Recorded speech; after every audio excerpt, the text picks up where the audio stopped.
Irina is the illegitimate child of a noble family, and she must marry the cursed first prince, the one called the monster prince. That marriage is no different than dealing with a discarded item, with a predetermined deadly ending. However, thanks to an unexpected ability, Irina not only survives the wedding night, but also soothes the monster prince. From then on, she begins a life with the person the whole world fears, opening up a completely different fate. Everyone, please follow Lisa Manhwa to watch this fascinating story. The sound of the carriage wheels echoed dryly as they rolled over the rough ground beneath. The carriage seemed to be urged on by someone, rushing forward hastily.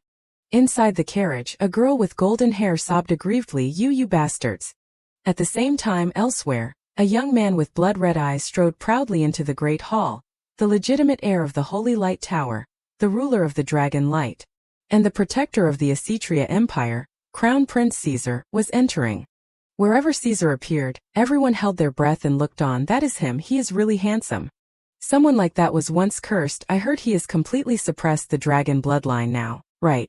As for him, when he looked around and did not see anyone gently flitting about, he inquired, "Where is my crown princess?" He bowed respectfully. "The crown princess will be here soon, Your Highness." As soon as the words were spoken, the gate guards announced loudly, "The crown princess is entering, everyone pay your respects." Hearing that title, Caesar Constantini Fiore could not help but turn abruptly towards the door. A stream of memories flashed by quickly. 2 years, it has been 2 full years being able to persevere in this long and arduous war. The only obsession that held him back was one thing: Irina ran, it is all for her. An unconscious smile and a hint of anticipation gradually appeared on his face. "Finally, I can see her again." The door burst open, followed by the hem of a blood-red dress. Contrary to his expectations, Caesar's smile suddenly froze. "It is a girl with blonde hair, but something is very strange, Your Highness." She smiled gently and said, "Congratulations on your victory." His face darkened, and a cold aura emanated from his entire body. "Where is my crown princess?" Glovinetta, shameless, ran up to him at will. "What are you saying, Your Highness? Your crown princess, this Giovanetta, is right here."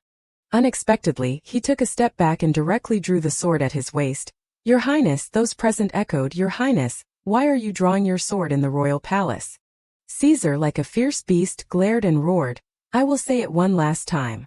Where is Irina?" And of course she was in the carriage rushing away. The reason why, simply because of Irina, the neglected one of Duke Florus, the illegitimate child who only did chores like a servant, the cripple, and the cursed first prince of the Assyria Empire, the most noble and the most lowly in the royal palace. Caesar had to go through abandonment to reach the pinnacle of power, the curse of the light dragon emanating from the royal bloodline, turning someone who was originally radiant into a monster. The crippled illegitimate child of the duke and the cursed prince, a perfect match destined for the neglected ones in the family. It was thought that would be the end of Irina's life, but I was happy, so happy that I did not ask for anything more. Until one day she asked herself, perhaps wishing for that happiness to be eternal is a form of greed, because at that time the decree was issued, Crown Prince Caesar Constantini Fiore of the Assyria Empire is ordered to represent Emperor Guido, the ruler of the empire, to fulfill his military duty as a member of the royal family in the resistance war between the alliance of empires and the demonic race. This news was like a bolt from the blue. He is going, she thought to herself. Why? Didn't he know that if he left, he might not return? Irina nestled in Caesar's arms, trembling. "Caesar, if you leave, you will die. Please do not go." In response to her was a firm affirmation. "Definitely, I will return." Caesar turned, leaving his girl behind. "Don't go, Caesar, Caesar." His figure faded from Irina's sight. She recalled silently, "He held me as if I was the only refuge in the world. But when the curse was lifted and he returned to normal, he abandoned me and left. For 2 years, I wrote letters every day but did not receive a single reply, and in the imprisoned palace, rumors of the relationship between my half-sister and Caesar spread." When standing in front of Glovinetta, she said, "Crown Prince Caesar said he loved me, but time and distance have conveniently allowed the insidious Glovinetta to twist the truth. After all, that position is not worthy of you. Everything is just going back to the way it was." A suspicion arose in Irina's heart. Is it that after the curse was lifted, he could not stand the stain of being married to an ordinary woman like me? She cried until her eyelids were swollen and red. "If I knew it would turn out like this." Irina bit her teeth tightly and said softly, "I would rather The happy memories with him shattered in her mind, accompanied by extreme depravity. What if I just lived a useless life? Suddenly, the carriage wheel ran over a dry branch on the side of the road. The inside of the carriage was immediately jolted. Irenia asked the coachman worriedly, "What is wrong? Why suddenly?" He replied hastily, "We are under attack." Her pupils contracted, her eyes full of fear. "Attack? Why suddenly?" The coachman raised his voice to remind her, "Please stay here, I will go outside." Before the coachman could finish speaking, someone's blood splattered on Irenia's face. Watching him fight, her heart was in turmoil. Is it a gang targeting our belongings, or? A seductive smile suddenly appeared in her mind. Is it to harm me? Thinking of this, Irenia's breath was constricted. "No, I can't die like this. I can't be like this." A cold voice mixed with steel echoed from afar. "You must survive, the survivor is the strong one." Irenia desperately ran for her life deep into the forest. The black-faced men quickly caught her trail. "Damn it, she got away, catch her, catch her." While running to hold on to the hope of survival, Irenia could not stop her confused thoughts. Surviving is winning. In a flash she paused for a beat. But in this desperate situation, what can I do? The black horse's hoof stomped hard on the ground. Someone's sword swept away the black-faced men. Irenia ran but accidentally tripped and fell. Irenia Flores turned around, tears streaming down her face as she looked at the figure in front of her. That person gently approached her. Immediately Irenia stood up in shock. She pulled a small dagger from the sheath under her thigh. Her hands trembled, trying to grip it tightly as she warned the person, "Don't come any closer." Thunder rumbled, tearing through the sky. Tears streamed down her face, mixing with the rain. Who is it? Who is it after all? The figure stood still, looking at Irenia. The black hair fluttered lightly in the wind. Irenia's eyes widened to the fullest. Because that person was none other than Caesar Constantini Fiori. She called softly, "Caesar." Irenia lowered her head, her voice trembling and unfamiliar. Why did you come?" Her vision was blurred, whether by tears or rain. She smiled bitterly, mocking herself. "Ah, so that is it. You came to witness my death, to witness the only stain on you, the one who is now perfect." Time went back to about 3 years ago. The rumors were unrestrained. The fortune-teller said that the bride's tears made the sky rain. How many days will this bride live? Some even sighed, "It is lucky if nothing happens today." Irenia was sad because what they said about Irenia was not wrong. "That is right, it is that monster prince." Irenia's hand gently squeezed the brush. "I always wondered. If that is the case, why did they bring me back here?" Irenia's childhood was quite difficult. "I was born as the illegitimate child of Duke Flores, wandering the streets with my biological mother until I was 7 years old and adopted." They scolded Irenia violently. "Stand still," she cried urgently for help. "Ah, Irenia." The last word Irenia uttered before being taken away was, "Mother." Irenia's foster mother was then said to have died from the plague on the streets. "I was no different from a servant. My position in the Duke Flores's house was always the lowest, lower than even the maids in the mansion. And perhaps even lower than the horses or hunting dogs kept in the mansion. Lower than the bottom. Then one day, Celestina called Irenia to meet and announced, "This time, you have been chosen as the marriage partner of the first prince, Caesar." She said indifferently, her eyes full of contempt, "The Flores family has been the birthplace of empresses for generations. This time it is your turn." Irenia was silent. A thought flashed in her mind. Only then did I really understand why they called me, the one who has always been considered a thorn in their side, back to this mansion. It is all because of this marriage. The eldest daughter Giovanetta is not even engaged yet, bypassing her and giving this marriage to me, the second daughter and the illegitimate child. It is because the target is the cursed prince, the first Prince Caesar. Rumors spread everywhere. The first Prince Caesar has been sickly since childhood, rarely appearing in public, and is the son of the late Empress Adelaide, who took her own life after suffering from madness after giving birth. Monster Prince. From then on, the first prince was always associated with that nickname. Finding a wife for the cursed prince was difficult. Noble families who heard the rumors avoided marriage with the prince by marrying off their beloved daughters early or adopting a child with no blood relationship. Therefore, the royal family exchanged marriage proposals 4 times to find a suitable match, but even so, the marriage did not succeed. Because all the young ladies who were proposed for marriage had died. Irenia understood her own value. "That is right, this is why they brought me back." Her face darkened, trying to speak clearly. "I will become the crown princess." Celestina curled her lips, revealing her long-held ambition. That is right, an illegitimate child like you being the crown princess. What an honor that is. Speaking of this, Irenia herself had heard some rumors. The cause of death of the young ladies who were proposed for marriage was not officially announced, but everyone whispered that the cause was the curse that fell upon the prince. She grasped the hem of her skirt and thought to herself, a marriage to such a prince. Irenia suppressed the tears that were falling. It is no different than being told to go and die. Saying that, Celestina stood up and added, you will become the most noble woman in the empire, an unparalleled honor. Irenia had no choice but to agree, even though she knew that they were lies. Urging me to drink the poisoned cup. But I have no choice but to drink this poisoned cup. After all, if it is fate, she curled her lips when she heard her confirm, I will marry the first prince.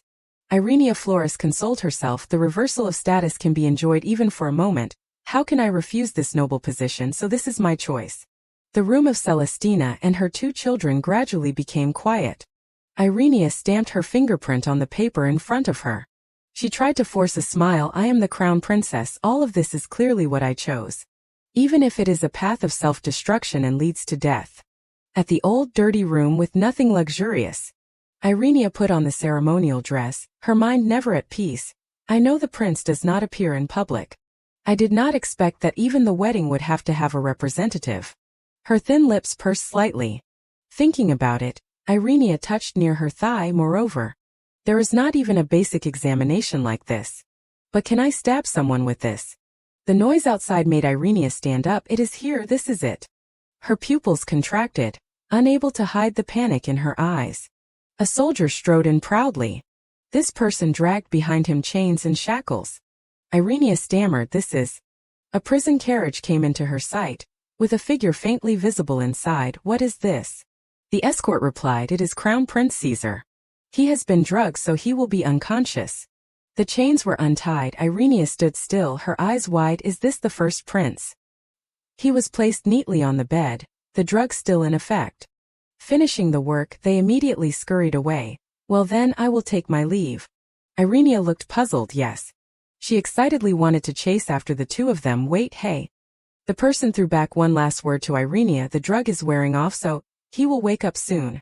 The door closed, leaving only one person awake and one person asleep.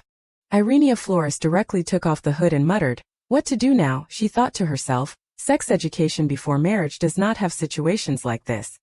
She glanced at the unconscious Caesar, even if he is cursed, but treating the prince, the head of the line of succession, like an animal like this. A hint of tension flashed in Irenia's eyes. She stepped forward to look at her future husband's face. His appearance is no different from a normal person. She suddenly flinched, covering her mouth tightly to prevent any sound from coming out. Her spirit was naturally agitated because of it. What is that? The moonlight from outside added another layer of light to the room. Caesar Constantini's furry body appeared, his hands covered in scales and dragon claws. Suddenly his hand reacted. Because of this, the corners of his mouth could also move slightly. Immediately Caesar's eyes widened, revealing several fangs in his mouth. He instinctively sat up. After a heavy dose of drugs, Caesar gritted his teeth and hugged his head. Took a while for his mind to return to calm. Before anything else, a scream rang out. The things in the room were actually smashed by him. A piece of debris rolled to the hem of Irenia's skirt nearby. She frantically covered her mouth, not allowing any words to be uttered. Her complexion also turned pale because of this. Irenia wondered about Caesar's strangeness. What kind of power is this? A moment later, the room returned to silence. Irenia suddenly turned her head and looked around anxiously. The noise stopped. Is the anesthetic still working? Immediately her spine went cold, her pupils widening greatly. Because Caesar, with bright eyes, stood tall in front of her. Deep in his eyes was a thirst for blood waiting to be unleashed. Irenia's mind was filled with thunder, her thoughts flashing. She remembered the gossip behind her back. Anyway, she is going to die. Some people even look down on her. What is with this wedding? I heard she is an illegitimate child abandoned by the Flores family. This is the fifth person, right? Someone threw a dagger in front of Irenia. It is a wedding gift. Glovinetta curled her lips as if urging her to watch a shocking and exciting play. Someone like you is probably only enough for a bite to eat. How can you do without that? Saying that, she leaned down slightly, whispering desperate threats in Irenia's ear. Marrying a monster and being raped. If it were me, I would rather commit suicide with that. These words trampled on Irenia's heart once again. I also know. I am already a discarded pawn. Looking at the man in front of her with wild eyes, she mocked herself. It is just dying on my own. That is the difference between dying by the monster in front of me and Glovinetta's mockery. I would rather commit suicide with that. But, Giovinetta, there is one thing you do not know. I have never given up on life, I have always struggled to survive. Her hands trembled as she pointed towards Caesar. So this knife will not be pointed at me. In the end, the survivor is the strong one. Irenia tried her best to shout, "Hey, go away." Responding to her was a gentle voice, "Hey." He tossed his hair and repeated the two words from before, "Go, go." She was puzzled but still affirmed once more, "Yes, go away if you get any closer then." Before the words could finish, Caesar closed in on her face. His pupils narrowed, the tip of the dagger gleaming. Seeing that Caesar was silent, Irenia stammered, What are you doing? I will really stab you." But then the space around the two of them seemed to stop. Immediately Caesar gritted his teeth, growling in his throat. He turned and hugged his head, yelling. Irenia looked puzzled. Why is it like this? He seemed to be avoiding as if he did not want to hurt her. Looking at Caesar's body trembling in waves, Irenia guessed, is he afraid? A look of shock flashed in her eyes, but what is he afraid of? At this time a large bolt of lightning flashed outside. Could it be? Combined with this state, there was only one reason. He is afraid of thunder. Caesar's hands became more and more stiff, pressing hard on the back of his head. He trembled and raised his face, 2 lines of tears waiting. Irenia's mood also unconsciously felt peaceful, strange. The man rumored to be a monster is trembling because of thunder like this. But, if it is not a mistake. She took a risk and reached out to touch his face. Caesar's eyes widened to the fullest. Irenia secretly speculated, this man is not a monster. Just a frightened beast. Irenia smiled gently, reassuring, it is okay now. This noise, although noisy, will not harm us. He trembled, looking at her and repeating, it is okay, right? Irenia gained a little more confidence, confirming again, yes, it is okay, nothing will happen. She was overjoyed in her heart. There is a response if I keep reassuring him like this then. Suddenly something made Irenia Flores go cold. For some reason, Caesar yelled as if out of control. His dragon claw hands tensed up as if craving to attack. Irenia frantically tried to raise her voice to reassure him, wait, calm down. This time she glanced at the dagger nearby again. A negative thought flashed in Irenia's head, just a little more. Suddenly his big hand grabbed her hand. At this time, Irenia was being pinned under Caesar Constantini Fiori. Suddenly, Caesar opened his mouth, revealing his 2 fangs. His eyes were blood red, and black dragon scales appeared all over his body. Irenia opened her eyes in shock, looking at him and wondering, his form is changing. Caesar's claws pierced into the palm of her hand. The wound there caused her to cry out in pain. Let go, the wound cut by the dagger. But Caesar did not answer. He seemed to be attracted by the blood in her hand. Irenia closed her eyes tightly, constantly scared in her heart. I am going to be eaten. Caesar's face was close to her wound. Irenia's face turned green, thinking to herself, the wound. What she did not expect was Caesar's strange action. Is he licking? A second later, Caesar bit her hand, causing Irenia pain. She pushed him away forcefully, screaming in her heart, hot, too hot. Irenia raised her voice to stop him. Wait, stop. Suddenly something made Irenia stop. The dragon scales had disappeared since when Irene looked at the normal Caesar in front of her and stammered, you the form. She looked at the person in front of her, doubting in her heart, it is back to normal, he is gentle again, why? Irenia unconsciously wiped her hand across his lips. Could it be that after drinking blood? He smiled innocently, his face without a trace of malice. Irenia compared in confusion, this is more than a monster, just like a big beast. A moment later, Caesar lay down, resting his head on her lap. Irenia touched his face, blaming him in her heart. After doing these things you just fall asleep. Her spirit had returned to calm since when, although he did strange things, but it does not seem like he wanted to harm me. Irenia remembered the first time when Caesar was tied in a cage. Could it be? We are in the same situation. Suddenly Caesar moved slightly, his cheeks flushed. Irenia smiled gently and told herself, that is right, the important thing is. We have survived like this. The sun was gradually rising, the light shining through the window frame. A voice with an uncomfortable attitude rang out, I have to clean up the corpses again. The soldiers outside complained, I do not know how much trouble it will cause this time, let us prepare ourselves, maybe we will be bitten like last time. The soldier behind him called out puzzled, hey, why suddenly? He saw the scene in front of him and was shocked. Irenia was sitting there, raising her hand to signal for silence. Unexpectedly, one of them kicked the dagger, causing a loud noise. Immediately Caesar woke up, growling like a beast. Irenia quickly hugged him to reassure him, no, do not do that. For some reason he was silent following that plea. Caesar turned his head to look at her, puzzled, don't do that. She flustered, sweating, replied, yeah, do not be like that. She will never hurt him. Even though he did not understand anything, Caesar still nodded when Irenia asked, will you be obedient? The soldiers saw this scene and panicked, discussing, what is this, unbelievable. One of them widened his eyes in shock and shouted, immediately. Report this news to His Majesty. Elsewhere, a surprised voice rang out, what? Elvira was bowing to report to the woman in front of her. The first prince and the crown princess have ended their wedding night safely. The crown princess only suffered minor scratches. Not dead nor injured. She questioned the two maids present, still survived. They trembled and lowered their heads, replying, yes, Your Majesty. The woman exclaimed with excitement, how interesting. She emphasized again, very interesting. The woman with blood-red hair and a seductive smile was Queen Cornelia. She gently tapped her fingers on the armrest as if calculating something. Cornelia's identity was extremely complicated. Cornelia, Emperor Guido's longtime lover since he was still crown prince, and could only become queen after the previous queen, the mother of the first prince, passed away. Her son, second Prince Matthias, was also an illegitimate child because she was still the emperor's lover at the time. It took more than 20 years for him to be recognized as the emperor's biological son. Suddenly Elvira spoke up, the illegitimate child of the Flores family, how should we deal with her? In her heart she thought, this person is very sensitive to being called an illegitimate child.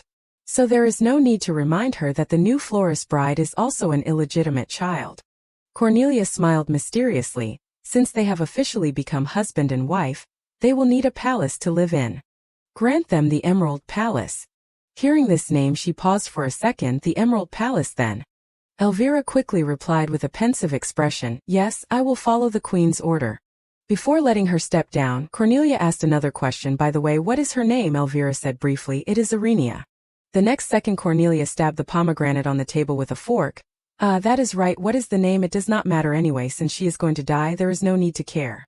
In her words revealed the ambition she wanted, I do not know how long it will last this time, maybe this time it can take my place. Elvira lowered her head, not daring to say a word. Then she grinned maliciously. The next second Cornelia continued to order, pass the word to her sooner or later, come have tea with me sometime. Elsewhere, Tom exclaimed with a surprised expression, oh my God, what a miracle. She is really still alive, as expected of the descendant of Flores. Irenia sweated in her heart, thinking everyone must think I am going to die, well then, even I think so too. Suddenly a maid brought a blood-stained cloth, she was startled and thought, that is. Memories of Caesar's hand-licking scene flooded back from yesterday. She sighed, calculating in her heart, the traces are still there. Now no one can deny this marriage anymore, at least. Suddenly Irenia raised her head, looking at her in astonishment. She looked at the desolate upper floor and asked incredulously, the queen has arranged for us to live here. Elvira bowed, pretending to be respectful, and explained, you also know, princess, everything happened so suddenly. She hinted, are you not satisfied with the accommodation? Irenia clenched her hand and was silent, not answering. Then she smiled tolerantly and replied, no, I am very satisfied. Irenia lifted her skirt solemnly and said, please convey my thanks to the queen for being so caring. Her face darkened at her clever answer, yes, then you should rest, princess. Time gradually passed, in a room with dim light. She lay on the rough, dusty bed. Irenia closed her eyes and pondered. The image of Elvira's dangerous face flashed in her mind. Are you not satisfied with the accommodation? Irenia's face was sad with a hint of disappointment. Even the royal palace is nothing special.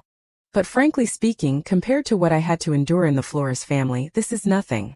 A voice suddenly came from outside, princess, I am here to help you bathe.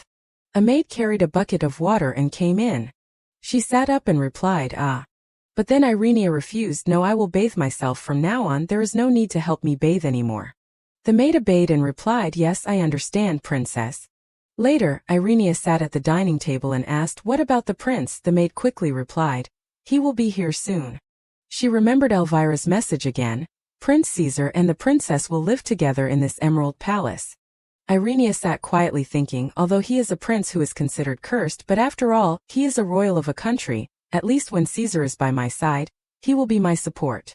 Suddenly a voice rang out, startling her. "The prince has arrived." Irenia shouted with a happy expression, "Caesar." In front of her was a terrifying sight. Caesar was bound by iron chains, his mouth clamped shut. He was led in by the guards, still shouting. Irenia rushed over in panic and shouted, God, why treat someone like this?" A soldier reminded, "Stand back or you will be bitten." He lowered his face, clenching his teeth tightly. Caesar's hand quickly removed the iron chain. The soldiers hurriedly reminded each other, "Stand back. Damn it, get ready." The next second he roared like a beast, struggling non-stop. Someone ordered loudly, "Hold him tight, do not let him make trouble." Irenia fell into agitation and wanted to rush over but was held back by the soldier. Stop. Someone went to inject the anesthetic while Caesar was not paying attention. Saliva flowed from his mouth, however. The struggling movements had softened.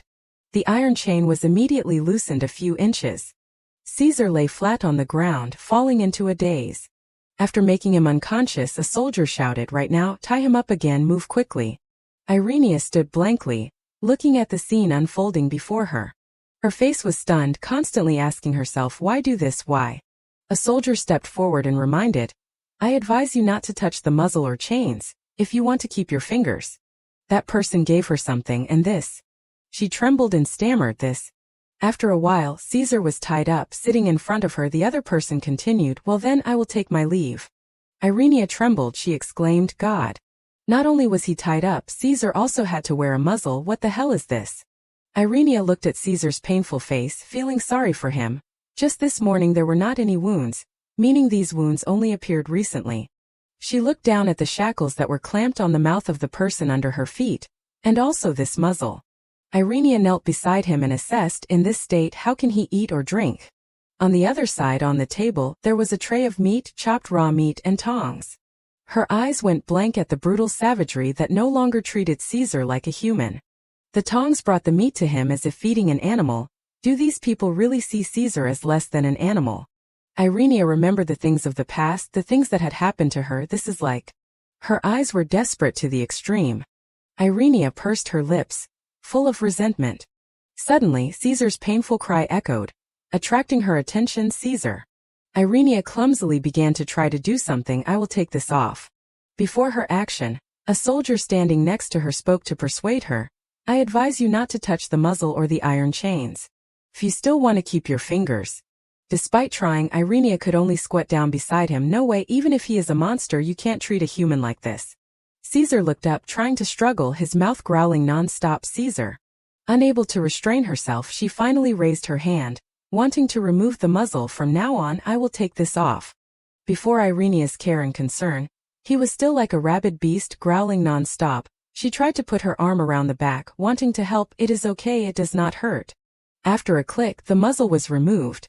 Finally, with so much effort, she stared blankly into Caesar's eyes. Irenia looked up and smiled gently. "See, it is okay, right?" He lowered his face, gritting his teeth and saying painful words, "Caesar." She still asked tenderly and constantly, but Caesar was still clenching his teeth as if trying to restrain himself. "What is wrong?" From behind his neck, dragon scales appeared. In a moment, the shackles were completely shattered by the terrifying power.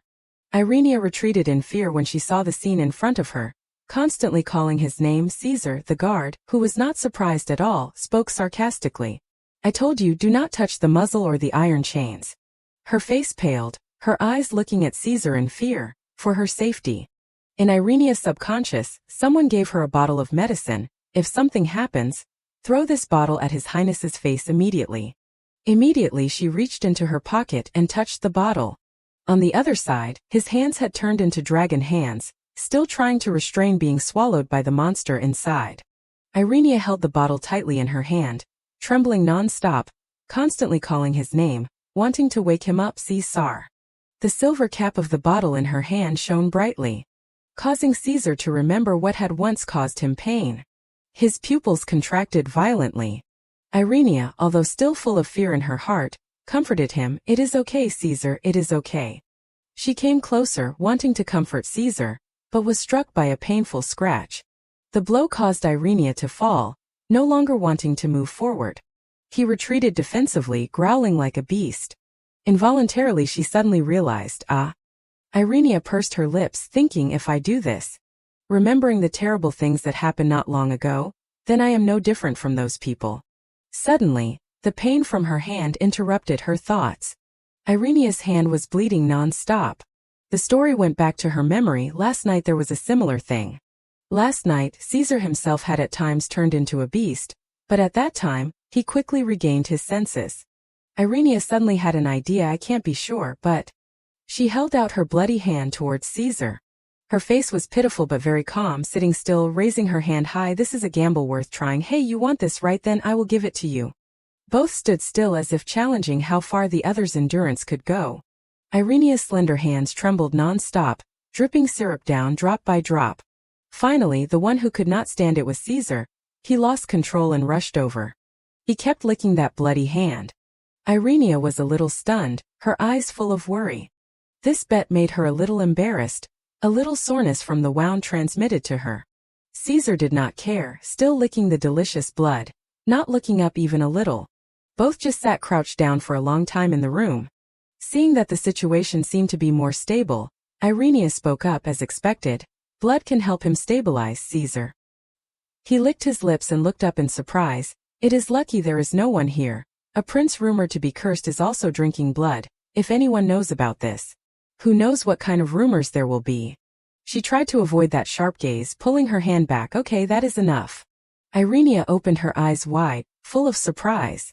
Suddenly Caesar came closer, eye to eye with her. Caesar. At this time he suddenly fell onto Irenia's shoulder. Caesar, not completely unconscious, sniffed her shoulder. Caesar, what are you doing?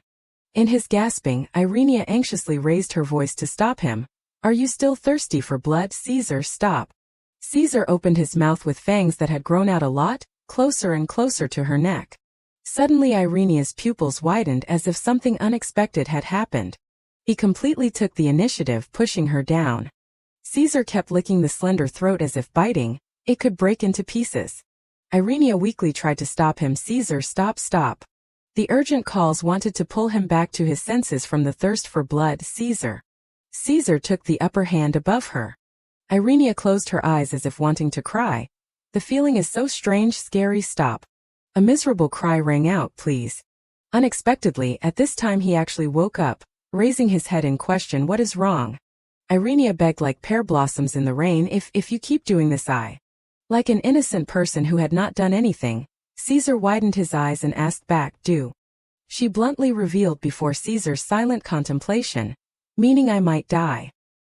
He lowered his face, speaking softly in a low voice, as if not wanting anyone to hear. Don't want. Irenia nodded with affirmation. That is right, I do not want to die either, so. A rough hand raised to her blurred eyes and wiped them gently. Not knowing what else to do, he could only constantly repeat his thoughts. Don't want.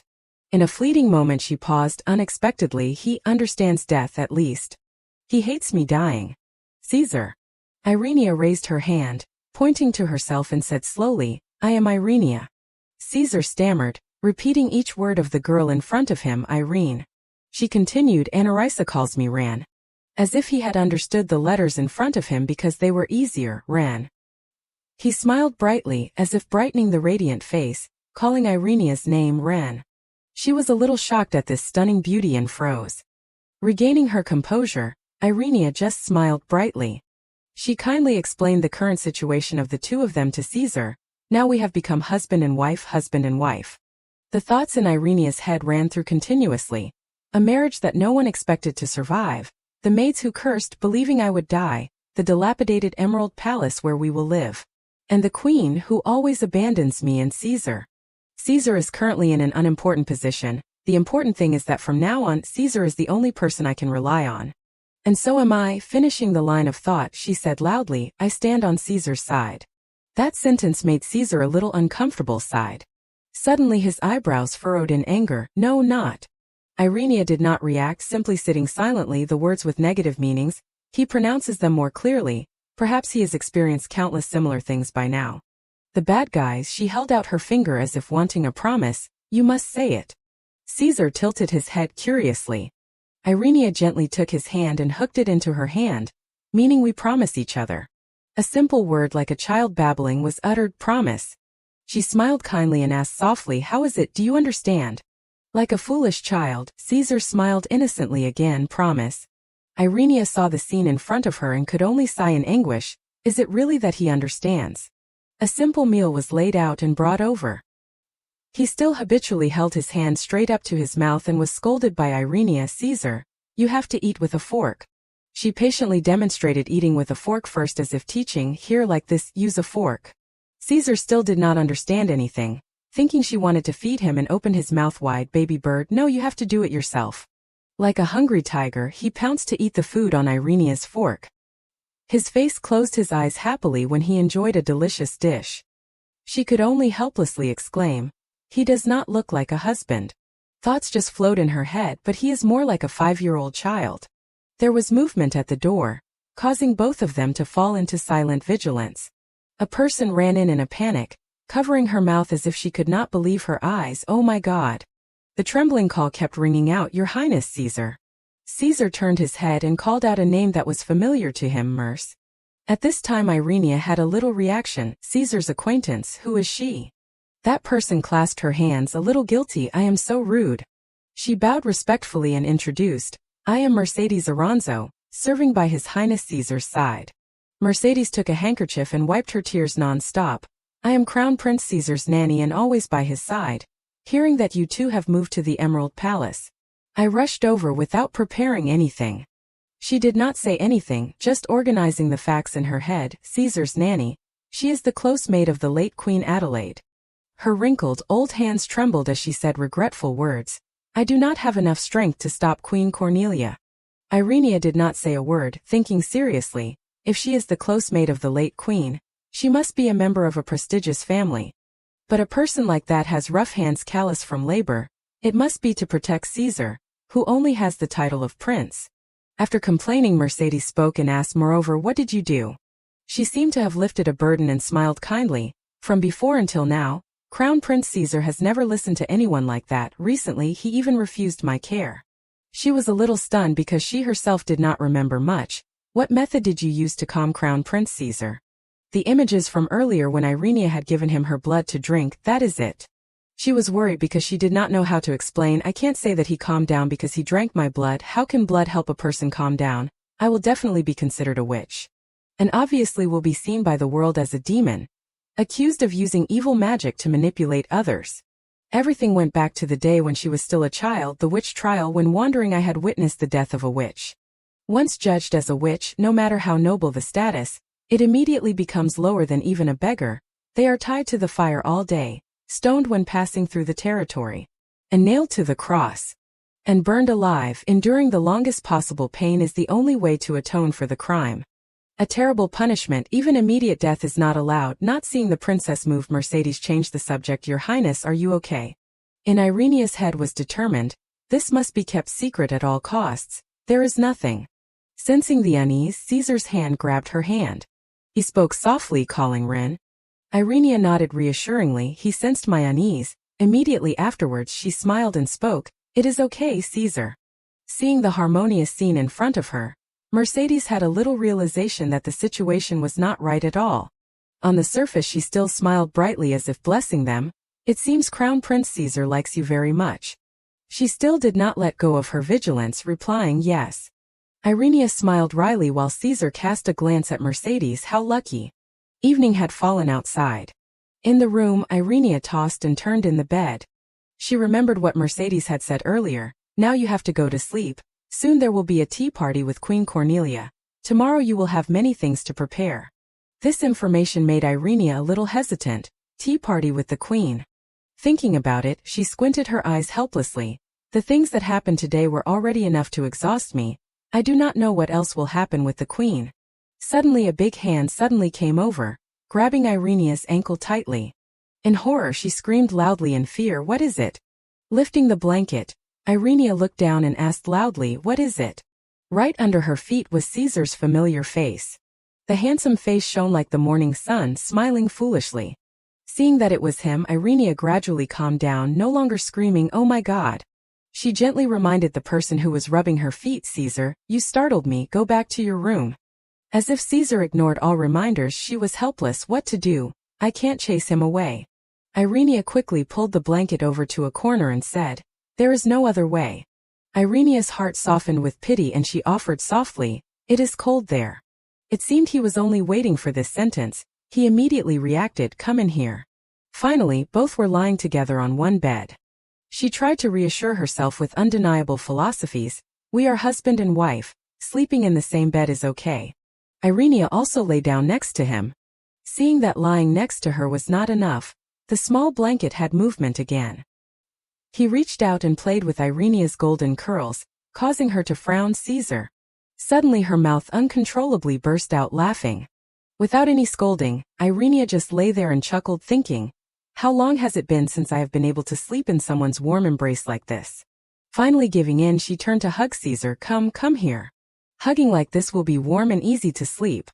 As if sensing the warmth of a human that he had not had in a long time, his eyes also drooped sleepily. Even Irenia comfortably fell asleep even though he tried to call, "Ran, I have reached my limit, so sleepy." A large figure wrapped around the person lying underneath. Caesar actually secretly kissed her. On the other side, a voice rang out, "Still alive?" Henry respectfully bowed, reaffirming the words just said. "Yes, sir, I thought there would be another corpse." Matthias sat arrogantly on the bed, full of interest. The conservative old men will definitely like this. The young man with striking red hair was second prince of the empire, Matthias della Rosa. According to the rumors surrounding the succession story, the extremists in the conservative faction, even though they clearly knew that first Prince Caesar had a serious mental problem, still supported him because of the orthodox lineage. He spoke in a tone that was cold. In fact, they just want a puppet emperor. A brief overview of the political situation was mentioned. After the prolonged wars with the demonic race, the alliance of the three countries was formed on the continent. The Asteria Empire of the human race, the Habilium Forest of the elf race, and the Stoican Steel Federation of the dwarf race. The Prince of Asteria is only recognized when there is absolute agreement from the vassals in the alliance. The other two monarchs always want an emperor who pleases them. Matthias asked his close subordinate, "So the lucky woman, what family does she come from?" He replied respectfully, "The Floris-ducal state."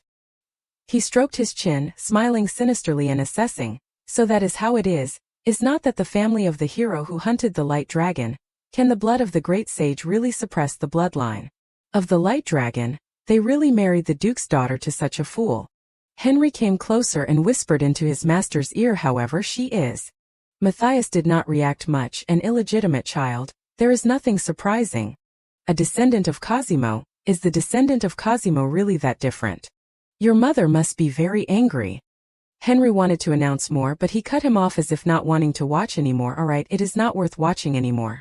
Matthias grabbed his shirt, put it on and stood up. "I was not interested in a woman about to die anyway.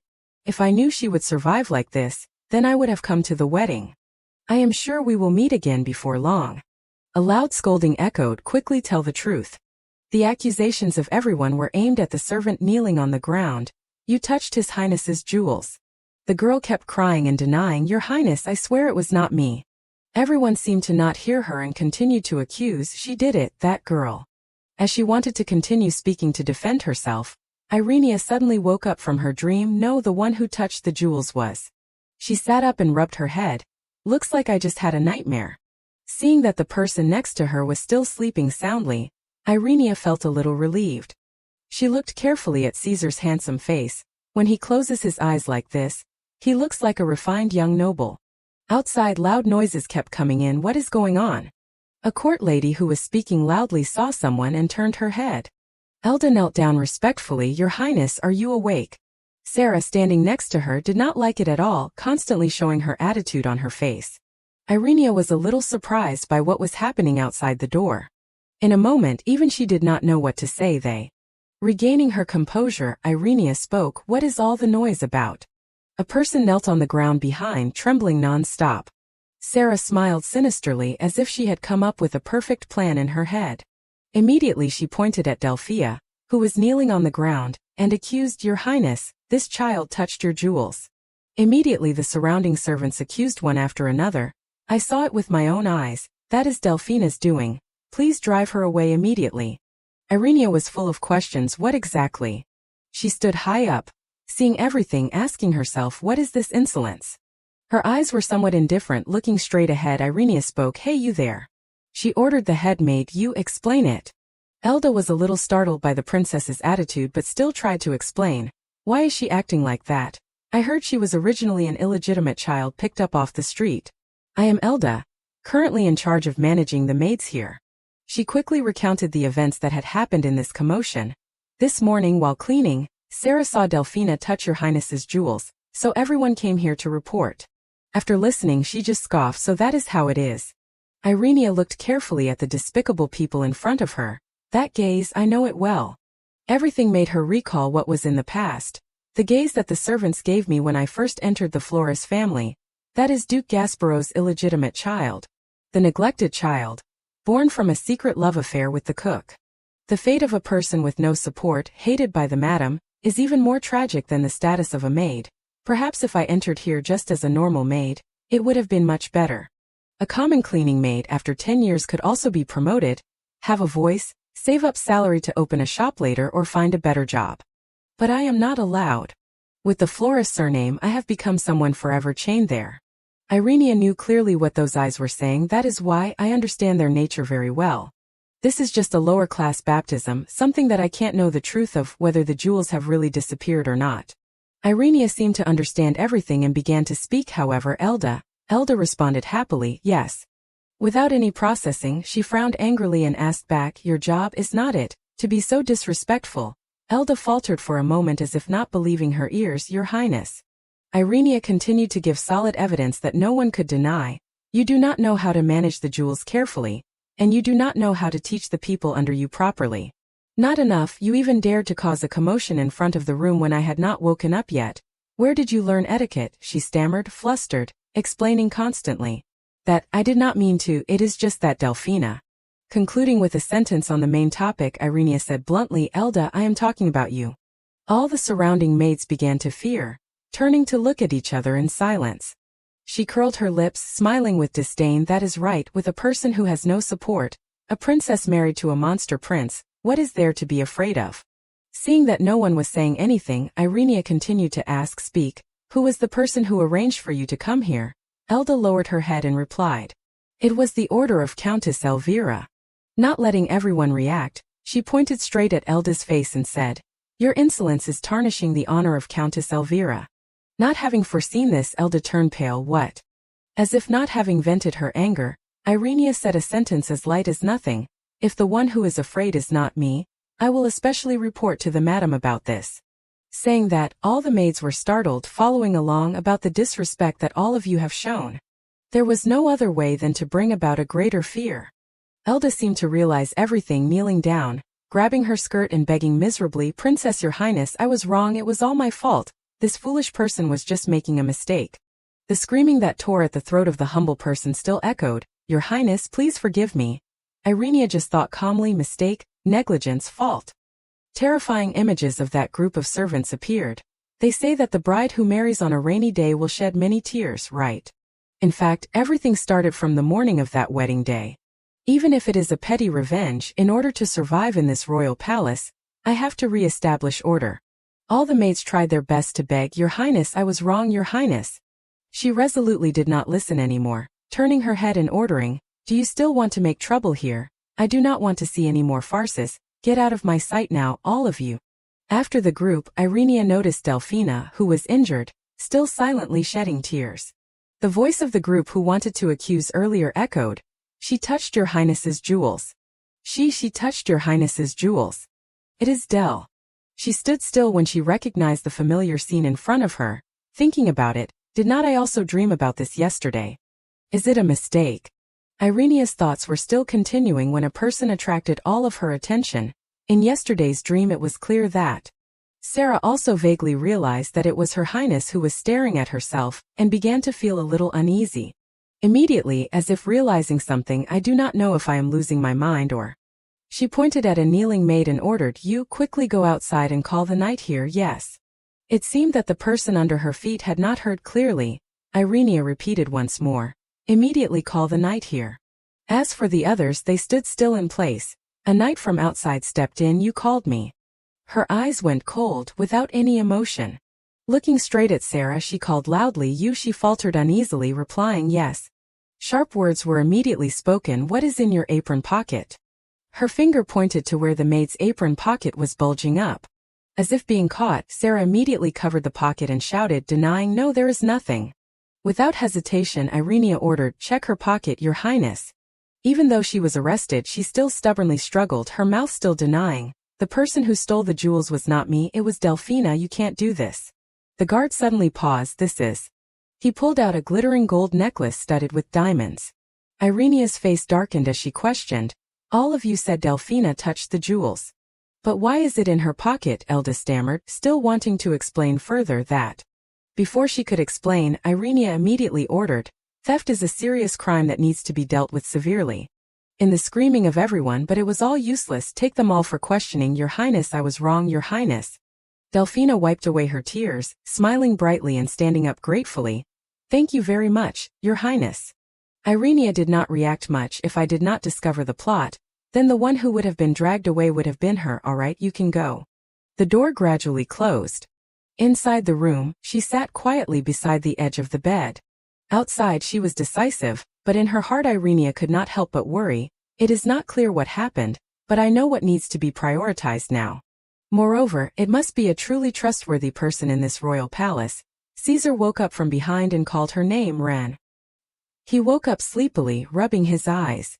Irenia turned around and held out her hand. "Caesar, are you awake?" Soft hands rubbed lightly on Caesar's face. As if accustomed to this pampering, he also rubbed happily. Seeing that the person in front of her looked more like a person and was more adorable, the more her heart ached. "You look so lovely and gentle." How much injustice Caesar has had to endure all this time. In those difficult, suffocating things, the only thing he can do is to appear grumpy. As a promise to him and also an affirmation to herself, Irenia rubbed his face gently and resolutely. "I will change that." In her head were full of self-talk. "We are already in the same boat. For Caesar, and also for myself, I have to arrange the people around me with people I can trust. I have to talk to the queen." A call from behind pulled Irenia back to reality. "Your Highness, it is Mercedes." "Madame Arancho, please come in." Mercedes bowed respectfully. "I was looking for His Highness Caesar everywhere but could not find him, so it turns out you were here." Her eyes were a little startled. "Oh my." On the bed, Caesar leaned on her shoulder possessively. The two highnesses are really close to each other. Feeling embarrassed to be seen by outsiders, Irenia waved her hand to stop him. "Caesar, stop." Seeing that, she did not say anything else, taking a little breath and announcing, "It so happens that I have something to say. There is a tea party with the queen this afternoon." Irenia frowned sternly. "I also have something I want to ask the queen." Mercedes turned pale, frightened when she heard her next words. "Do I have the right to choose my own servants?" She lowered her head, showing remorse. "I have already heard about the commotion that happened today. You did very well. The court ladies were indeed too presumptuous." Irenia raised her head and spoke sternly. "I was extremely surprised. Do the servants here always have this attitude? Moreover, that is also how they treat Caesar." She remembered Elvia, because all the attendants here serve Countess Elvira, so they pretend to be relying on the queen's power. Irenia turned to observe Caesar's attitude. "Even so, how can you treat a human like that?" She paused and thought for a moment. Irenia then spoke up and offered Mercedes, "I have a request." Mercedes replied respectfully, "Please say it, Your Highness." She placed her hand on her chest and lowered her voice to explain. "You probably know my current situation. I do not have a court lady following me from my maternal home. I have nowhere to rely on in this royal palace." She listened tensely to Irenia's request. "So, at least until I have my own court lady, can you help me?" Mercedes blushed, moved, and said in a trembling voice, "Of course, Your Highness." She stood up and took her hand. "If my meager strength can also help you, then that is my honor," Irenia gratefully expressed.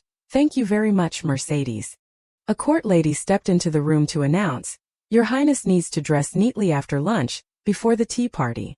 She asked questioningly, Won't Caesar be going too?" Mercedes replied awkwardly, That, the queen originally avoided having to face the first prince. He suddenly said loudly, Cornelia does not like it. She heard that and was so nervous she hiccuped. Irenia turned to look at Caesar with a surprised expression. Really? He said firmly, grinding his teeth. Doesn't like. She turned pale in fright. Could this be?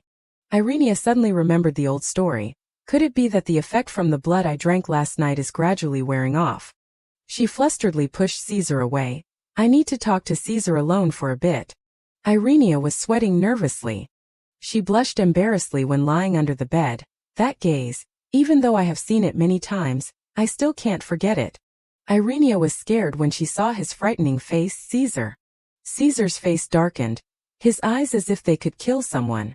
She blushed shyly when he suddenly pressed himself on top of her. Not that place.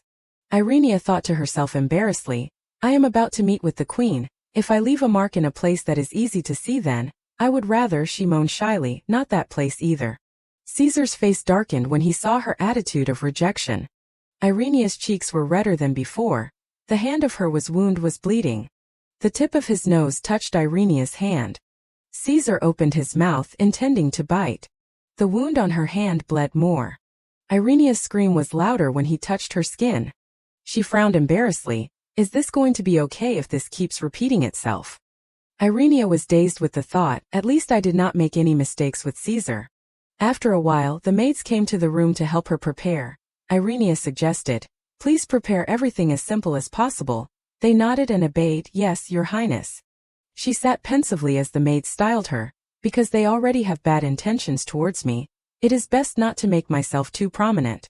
Irenia worried again. The problem is, she spoke, making a request. Please prepare gloves. She carefully asked for her opinion. Do you need me to help you put them on? Irenia immediately refused. No, just give me the gloves. She slowly put on the gloves. The fact that I was injured on my hand and was healed from last night is something that everyone knows. But if they use this wound to find fault, then it would be troublesome. After preparing, Irenia spoke up. That is it then. She solemnly announced to Caesar, I will be back soon, Caesar. He stubbornly sat up. Don't like it. Irenia spoke coaxingly. Caesar, I can't do anything about this. Caesar was still stubborn. Don't like it. Mercedes came to the bed to persuade, Your Highness, you are making it difficult for the princess. Until then, I will always be by your side. She turned to leave but still looked back at him and heard her say, Please let the princess go first. What? Irenia nodded and smiled, saying goodbye. I will be back soon. Caesar strongly objected. No.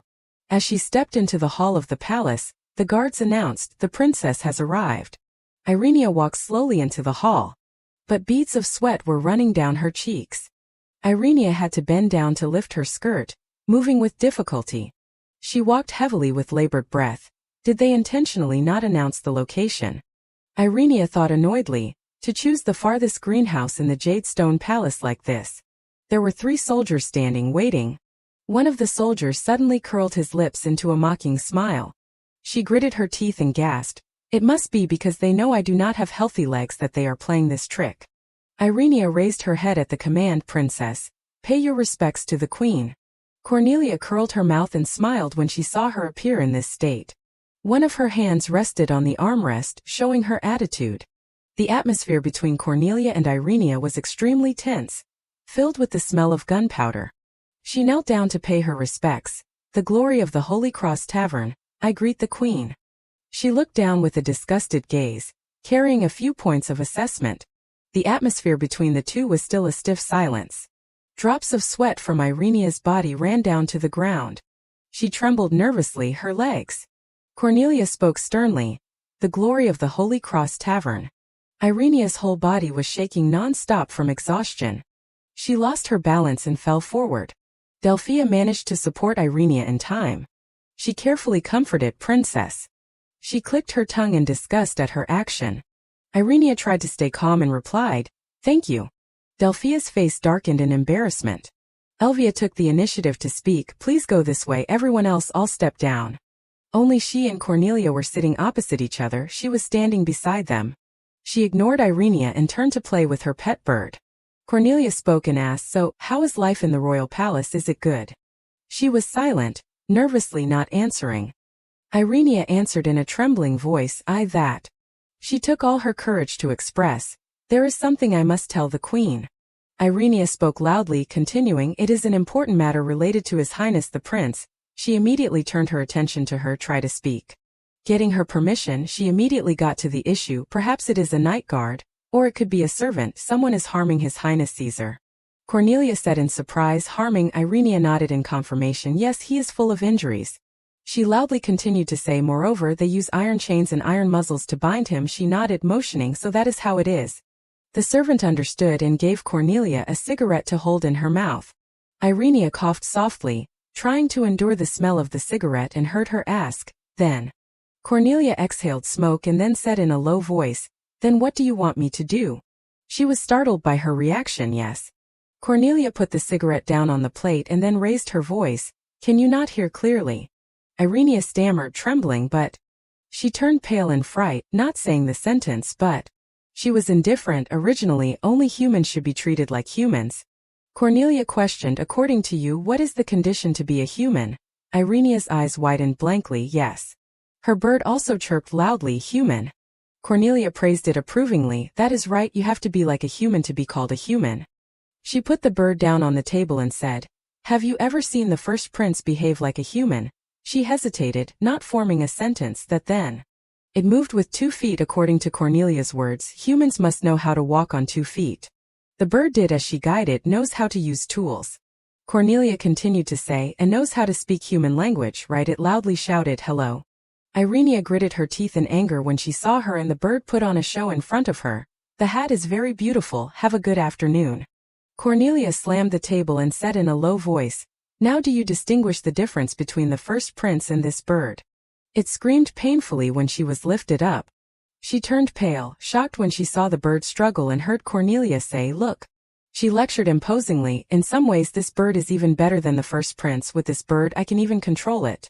After that, Cornelia let go of her hand and released it. The bird spread its wings and flew above. When it obediently flew back to her side, she continued to say, "What about the first prince then?" Cornelia's tone carried disgust. "An uncontrollable beast, not knowing what reason is, only knowing how to struggle madly." Irenia gritted her teeth angrily when she heard these words. "To restrain it, whips are necessary, right?" She took it naturally. "If not by that way, what do you think you can treat it with?" She trembled as she spoke back. "But Caesar then?" Cornelia interrupted and said, "For a rude beast, it is only natural to hold a whip and teach it." Irenia slammed the table and shouted, "His Highness the Prince, he is not an animal." She turned pale in fright when she looked at her with a judgmental gaze. "What?" Cornelia relaxed her face. The corners of her lips curved up in a smile when she understood Irenia's meaning. She could not help but burst out laughing. After a while, Cornelia calmed down. "You are also talented in making people laugh, indeed the best joke I have heard this year." She tensed, pursing her lips tightly. She listened attentively to Irenia speaking. "As you just said." She calmed down and agreed, "The prince, he is different from ordinary people." Irenia remembered the things that had happened to Caesar, the moment of losing his mind, the reaction to human blood, then screaming madly. She remembered every detail, the left hand transforming like a reptile. His frightening and frantic face appeared again, and the eyes that occasionally flashed like a wild beast. Irenia understood everyone's psychology, that appearance can indeed be called a curse. She spoke to express, however. Irenia suddenly remembered Caesar's innocent smile. "I also remember." That image was deeply imprinted in her mind. That smile and gentle eyes were also Caesar's. Irenia affirmed, "The prince." She spoke loudly, continuing, "He is definitely a human." Cornelia spoke, assessing, "You are indeed wholeheartedly for your husband, you must." Her next words were even more harsh. "A neglected illegitimate child like you must try to cling to a foolish husband, right?" It was like an invisible knife plunged into Irenia's heart. What did she just say? She could not believe her ears. Not only does she not acknowledge Caesar's position. Irenia looked up at Cornelia's indifferent attitude. She does not even see him as a human, meaning she also does not see me as a human. She tensely grasped her skirt. How to persuade someone like that to respect me as a human? What to do? She paused when she heard Irenia ask, "If the prince behaves like a human, will you acknowledge it?" She stood up and put her hand down to affirm, "I will try. If Caesar can walk on 2 feet, know how to use tools and speak, will you acknowledge it?" Cornelia laughed sarcastically. "You say you will tame that beast." The atmosphere between the two once again fell into tense silence. She spoke, agreeing. Interesting, alright, if you can really do it I will acknowledge it. Irenia tensed when she heard the next words, and grant you the illusion of pure radiance, she thought in a panic. Illusion of pure radiance. Irenia remembered it, illusion of pure radiance, the necklace that has been passed down since the founding, passed down through generations by the women of the royal family. She gritted her teeth tensely. If I receive it. Cornelia continued to order, wear it in public, it would be no different than me publicly standing on your side. She stood up and walked towards Irenia. At that time, not only will the prince be treated as a human, but he will also become the most supported candidate for succession by the royal family. Cornelia stroked her hair. The recognition you desire, is that enough? Irenia was blank in shocked recognition. She looked up. The deadline is 3 months later at the summer banquet. Is there any place more suitable to express yourself as a human? She paused, reminding, yes, one more thing, I hate liars. Cornelia turned her head and warned in a low voice, if you dare to deceive me with empty promises, then as a superior, I will punish you, understand? Irenia walked out tiredly, under the help of Delphina. She raised her head when she heard Matthias's voice. What is this? He crossed his arms and blocked the way. I thought the one who tamed that madman would be a strong woman. Matthias curled his lips and smiled sarcastically. Who knew she would be so ordinary? He walked towards her. Irenia of Duke Floris. Irenia raised her head, panting as she looked at Matthias. She turned pale and tensed this face. Irenia saw Cornelia's image in him. Queen Cornelia, Matthias said in a low voice, questioning, I heard you just came back from seeing my mother, right? She carefully calculated, if it is my mother then. Irenia took the initiative to bow. I, your servant, greet second Prince Matthias. He came closer and lifted Irenia's chin, teasing, there is no need to be so tense, Irenia. A feeling of disgust arose in her. Even the actions are exactly like the queen. Irenia flicked his hand away, reminding, I have never allowed you to call me by my name. Matthias laughed and stepped back. My apologies, then, should I call you sister-in-law? He darkened his face, questioning, what is wrong? She gritted her teeth tensely, unable to speak. Matthias stared blankly in surprise for being ignored by Irenia. If there is nothing else, I will take my leave. He hurriedly grabbed her hand. Wait. But because she was walking too quickly, she tripped and fell. Irenia dazedly fell into someone's arms. She was startled when she realized that person was Matthias. You should be more careful. Irenia was flustered and embarrassed. Let go. She trembled and shouted, please release me. He unexpectedly pressed his face against Irenia's small shoulder. She trembled, asking, what are you doing? Matthias whispered, I am simply curious. He was impolite and attacked. Does that idiot even know how to make love to a woman? Irenia was stunned and taken aback, unable to react for a moment. After a while she trembled and questioned, just now you. Matthias immediately changed the subject. Looks like sister-in-law's legs are inconvenient. He brushed past Irenia and ordered, prepare a palanquin for sister-in-law. She had just returned to her room when she vented her anger on the pillow. Irenia's face was red and she gritted her teeth, her whole body trembling non-stop. She remembered those insulting words from Matthias. Does that idiot even know how to make love to a woman? Irenia gritted her teeth in resentment. You cursed bastard.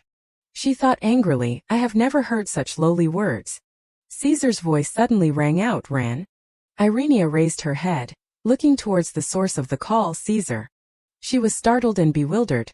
Clearly there was only me when I entered the bedroom, so where is Caesar?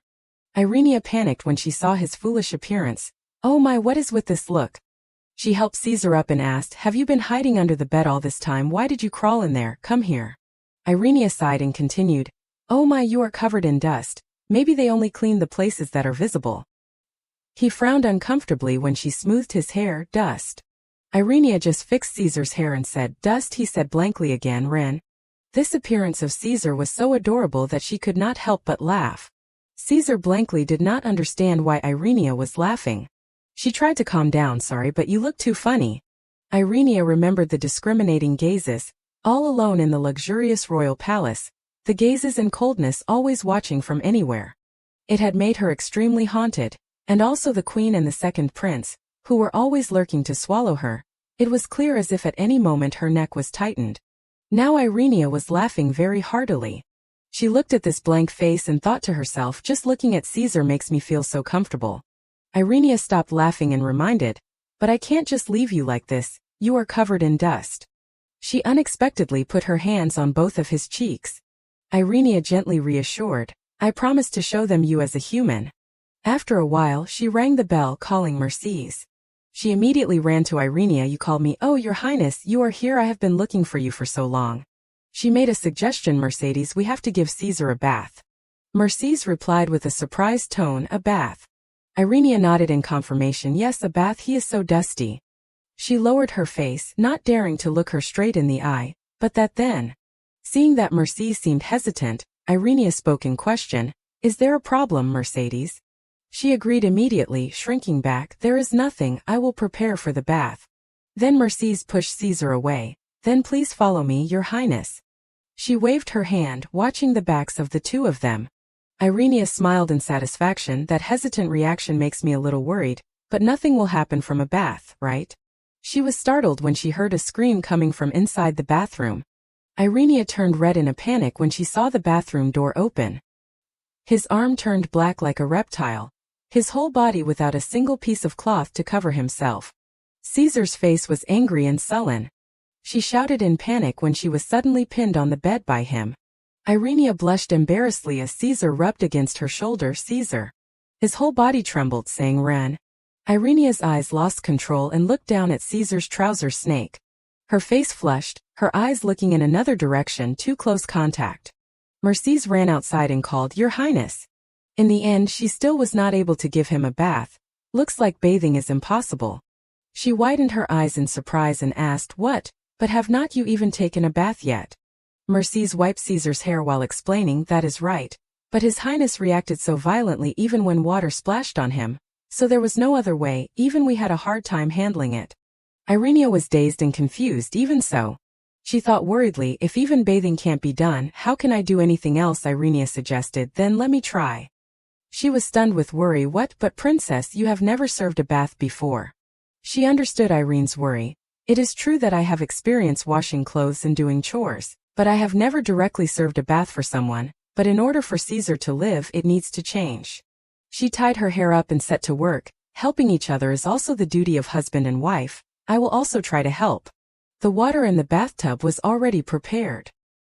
He sat tensely opposite Irene, surrounded by Mercedes and two other servants. Caesar turned red in embarrassment, looking in another direction. She nervously rolled up her sleeves to start bathing him. The gray-haired servant spoke. Then I will pour the water first. Caesar was startled and frightened when he saw him lifting the bucket of water. His bestial side surfaced again, objecting. Don't like. Hot water was poured out. A long streak of blood flowed down the gray-haired servant's shoulder. He lost his temper, gritting his teeth and shouting, Damn it, this bastard. Irenia widened her eyes in panic when she saw the gray-haired servant reaching down to grab something. She roared, shouting, Stop right now. Irenia lowered her voice and ordered, Immediately stop and step back. He was sullen and angry, hugging his injured shoulder. After a while, the two servants had left here. Mercedes asked her worriedly, Princess, are you okay? Irenia touched her forehead and replied, How could something like that happen right in front of my eyes? She asked, Now you have seen it, right? She replied in a surprised tone, What? Mercedes leaned over to explain, His Highness absolutely can't take a bath. He hates it so much. She carefully helped him stand up. Then now I can take him back to his room to play, right? If it is like this, he will really catch a cold. Irenia was confused, guessing to herself, could it be that the problem just now was because Caesar did not like it? She called out, No, Mercedes, wait a moment. Irenia put her hand on her chest, ensuring, I admit that I thought too simply, but I can't just let it go like this. I have to finish bathing him. Mercedes frowned, wanting to stop her. What? But he does not like it. She had made up her mind, even if he hates it, I have to do it. The atmosphere in the room fell silent again. Irenia gently called, Caesar, come here. She persuaded in a trembling voice, Your Highness, what are you planning to do? She was determined to do it to the end. I have to finish bathing him. Irenia grabbed Caesar's sleeve. I promised the queen, I will make Caesar a human. Mercedes turned pale in fright. Become a human? What do you mean to say? She cleared her throat and persuaded Mercedes, Please understand me, Caesar needs that right now. Because she could not stop Irenia's determination, she had to agree, Yes, I understand. Mercedes hurriedly turned and ran away. Then I will leave the rest to the princess, she called anxiously. Mercedes. Irenia sighed helplessly, looking at the way they treated Caesar just now. I also understand why Mercedes is so protective of him. She remembered his reaction just now. Moreover, she must have been taking care of Caesar alone for the past 10 years. Irene thought tensely. At least in this royal palace, the only person who is standing up to help me is her. I hope that she is not bothered by it, she said. For now then. She looked worriedly at Caesar's foolishly adorable appearance. Where should I start? He stopped wiping his hair when he heard Irenia call Caesar. She knelt down in front of Caesar and asked gently, "Can I ask why you hate bathing?" He shook his head, expressing hate. Irenia thought in disappointment there must be a reason. What exactly does he hate? But she still patiently coaxed, "It feels so good after bathing." No matter how hard Irenia tried, Caesar stubbornly shook his head. The body is also warm, comfortable, and also smells good. His reaction was beyond her imagination. Is it to that extent? Irenia touched the water. Tempting look. Caesar soaking in warm water. The body relaxes and feels better. She carefully observed Caesar's reaction. It does not seem like he is completely not interested. Irenia suddenly realized, could it be? His whole body stiffened when he heard her ask, "Or do you hate it when they bathe you?" Irenia then understood Caesar's psychology, right? Because they were the ones who had abused Caesar, so when they serve the bath they must also be rough, she said gently. If you do not want others to bathe you, then you have to know how to bathe yourself. Irenia asked for his opinion, rattling on, "I will teach you how to bathe. You also try to do it. Do not worry, I will help you this time, okay?" She scooped up water again, coaxing, "All right, let us try slowly." He grimaced uncomfortably when Irenia splashed hot water on his hand. Caesar grumbled irritably. She was startled and tensed when she saw his arm turn black like a reptile. Irenia frowned worriedly, reminding me, he did not react to the servant's blood just now. Seeing him wave his hand in confusion, she guessed, "I thought he would pounce at the blood. Turns out that is not the case." Irenia stood up and lifted the bucket of water. "This time I will pour the water from above." She carefully paid attention to Caesar's mood. "How does it feel?" "It is not too bad." Irenia widened her eyes in surprise when she saw his wet look. She stared blankly, distracted. "Oh my." Irenia's face suddenly flushed red like a tomato. "Why did not I think of this, wanting to teach how to bathe?" She thought in panic, "Wouldn't that reveal a naked body?" He anxiously said softly, "Run." Irenia grabbed Caesar's robe embarrassedly and shouted, "Caesar, you can't pull the robe off like that." He stared blankly, mouth open in an O shape. "Can't do it." She said shyly, instructing, "That is right, you understand, you have to hold it tight like this so it does not slip off." Caesar listened like a child, holding the robe tightly. Irenia was flustered, distracted. "Even though I solved one problem, but if I want to set an example, then in the end I still have to show the way to bathe myself." She suddenly remembered the matter at the dining table. When we had a meal, he only ate after I had tasted it first. Irenia cried in her heart because she could not think of anything what to do. She blushed awkwardly when thinking about it. Anyway, this is a necessary thing for teaching. The sleeping gown was slowly pulled down by Irenia. During that time she did not forget to remind the person sitting on the bed in front of her, "See Caesar, turn around and wait for a bit." He only said a soft The outer layer of clothing fell heavily to the ground. Irenia then spoke again, "Now you can turn back." Caesar wasted no time and immediately turned back to look at her. Irenia's long blonde hair was let down. Her face flushed red when she only had a thin layer of fabric on her body. The most glaring point was probably her right leg, which was bruised for nearly half of it. In Irenia's heart she was feeling uncomfortable. "I do not want to reveal too much of my bare leg." Memories of the past were evoked, that it was just an accident. At that time Glovinetta was standing above, looking down, while Irenia was painfully holding her leg. Her face shone with a venomous look as she shouted loudly, It is you yourself were careless and fell yourself." Irenia continued to remember that scene. "The servants saw me as a bug, and Madame Celestina and my half-sister Glovinetta openly created trouble. Even my biological father Gasparo only cared about partying and enjoying himself and did not care about anything in that situation. No one came to help when the accident happened." The story continued to unfold, and a few weeks later, when they just found out, then it was too late. My leg could no longer be saved. Scornful words began to appear from then on. "A crippled leg. You will get infected if you touch it." Everyone criticized with all their strength. "A leg like that, where can you go?" causing a fear to arise in Irenia's heart. What if Caesar also sees me as dirty?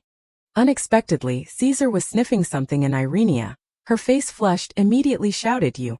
She helplessly tried to stop him when she saw him fondling the dress she had just taken off. "You idiot, do not smell that." Suddenly being reminded, Caesar could not help but feel embarrassed. This innocent attitude made Irenia feel a little more comfortable. He does not even care what I am afraid of. I do not know if I should be happy or sad. She slowly walked closer while gesturing, come look here. One of Irenia's toes touched the water. I am going in. She slowly stepped inside. Water overflowed just like that. Irenia's face shone with satisfaction when her whole body was sitting inside the bathtub, comfortable. At this time she turned to Caesar and spoke, what do you think, Caesar? His face could not hide his worry, his eyebrows furrowed. Then Irenia splashed water on his face. Caesar was completely stunned, his whole body as if frozen in place. This reaction made Irenia unable to hold back her laughter, secretly commenting in her heart, really unbearably cute. She took his hand, gently guiding, all right, come here. Caesar stammered, unable to form words, letting himself be pulled closer. More water overflowed when he stepped in. Caesar's eyes were closed tightly at this time because of the surprise. Irenia's gentle voice rang out in his ear, not too bad, right? She continued to explain, listen, I like being clean, Caesar asked in confusion, clean. In Irenia's heart at this time she was thinking, at the Flores estate, even if I want to bathe I can't bathe comfortably. She smiled and replied, yeah, so I want Caesar to have a pleasant smell, too. Then she poured out a green liquid, come, smell this scent. It quickly mixed with the warm water. Caesar sniffed and muttered, pleasant smell. However, Irenia frowned at this time when she felt, ouch, soap got into the wound. This expression of hers made him become different. Irenia's face immediately turned pale. Her voice also stammering, Caesar, what is wrong, could it be? Her hand trembled as he took it, are you going to drink blood again? Unexpectedly, Caesar only gently placed a kiss on the back of Irenia's hand. She squinted her eyes, observing, secretly wondering in her head, the movement is too gentle, or is this his way of treating? Irenia's face became redder. She put her hand out to smooth his head while commenting, oh my, is it hitting then rubbing? Caesar was delighted by this, smiling with squinted eyes. Irenia also looked at him gently and smiled. She continued to guide, say, Caesar, I told you be gentle, bathing has to be like this, come, start from the beginning. After a moment Irenia spoke again, so now what is left is just the part under the robe, what else could it be? No matter what, I can't bathe in such private places. So she decided to turn away while suggesting, can you do the rest yourself? Caesar's face immediately drooped nearly. He reached out to grab the edge of her robe, don't want to. This unexpected action confused Irenia. Wait, Caesar.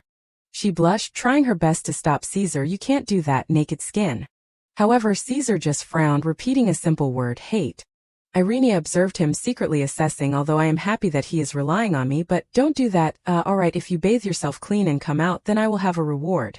Those two words completely stimulated Caesar's interest. Reward, she commented with satisfaction, it is effective, thank goodness. She continued to present, okay, you bathe according to what I told you, wash, rinse and dry with a towel, then come out, and I will give you a gift, he cautiously repeated, gift. She stroked her hair while answering, a gift, what should it be? Caesar moved his lips, gently suggesting, how about this? Irenia looked up at him. Caesar's hand cautiously reached forward. Then he lifted Irenia's hand and pressed it against his cheek. Here, touch. Looking at Caesar's satisfied face, she asked back, you mean you want me to stroke you like this? I know, after you have finished bathing and come out, then I will give you a reward, is that all? He is really innocent. However, Mercedes unexpectedly spoke up when hearing that, what did you do? Irenia unhurriedly recounted, it is about what happened yesterday, it is just that Caesar bathed himself and came out there. She said with a smile, continuing, if Mercedes sees that scene, she would definitely. Unexpectedly at this time she suddenly spoke up, questioning, you mean you chased me out for not taking care of His Highness? Irenia immediately sensed the change in Mercedes's attitude. For the future, it is better to teach him to be independent, is there a problem? Mercedes breathed a sigh and then continued to say, Princess, Caesar is different from ordinary people, he is more sensitive, so you have to be careful to take care of him. It is lucky that nothing happened this time. Please do not let something like this happen again. Irenia reluctantly agreed, alright, I was negligent, it is true, but why do I feel? However, in her heart there was still hesitation, is it just a feeling? Another topic was mentioned by Mercedes, by the way, you said you promised the queen. She slowly presented, yes, exactly, in 3 months there will be a banquet, I and Caesar will participate together, she muttered, repeating, a banquet. Irenia did not forget to add, from now on I will also start teaching etiquette too. Was she intending to object? Mercedes said in a somber tone, repeating what she had just said. Is that so? You will teach Caesar etiquette. She lowered her head, presenting respectfully. I understand. If you need anything, just tell me. Within my ability, I will try to help. This attitude made Irene a little confused. So, is she agreeing to cooperate? It is okay. Things will be okay. The next person unexpectedly was Delphina. What? She stared blankly, widening her eyes and asking back. The two of you will attend the banquet hosted by the queen. Irene, while lifting her teacup, replied, that is right, Delphina. Can you help me? The campaign to turn Caesar into a human. There is no need to be perfect. In these 3 months it is difficult to fully restore Caesar. In her head she was thinking what was said, if Caesar walks on 2 feet, knows how to use tools to put it correctly. The royal family also does not have to stand all the time when attending a banquet. The things that the royal family needs to do in the parties is to greet their citizens, sit and eat in silence and smile. So just deceive their eyes in order to deceive the perspective of everyone during the short time of the banquet. Irene continued to calculate. In order to do that, I need someone who understands court style and knows how to dress Caesar. Then she spoke. I heard that you used to be in charge of dressing in the Jade Stone Palace. Delphina gave a sincere smile, replying, my life was saved by your highness. As long as I can help your highness, I am willing to do anything. These words warmed Irene's heart. She took Delphina's hand. Thank you, Delphina. Without you, things would be very difficult. She began to present. Usually there is a personal manager for the clothing, but because of being close by, Caesar has never worn ceremonial clothes, and there is no one to manage it. Hearing this, Irene made a comment. It is probably because Caesar does not cooperate. Delphina continued to present, and besides the prince's clothes, I also need something else, a ball gown for the princess. Irene carefully replied, if it is ordinary things, I can wear anything. There are also a few dresses in my dowry. Delphina's face became serious as she continued to say, those things. Usually before the banquet people make new dresses to fit the etiquette. If you do not want to reveal loopholes, then you have to prepare this part carefully. Unexpectedly, at this time there was an announcement coming from outside. Princess, someone is looking for you. The person who appeared was Elvira. She respectfully bowed. It is lucky you are here, your highness. Irene replied politely, Countess Elvira, what is wrong? Elvira raised her head to look at her. The corners of her mouth curved into a dangerous smile.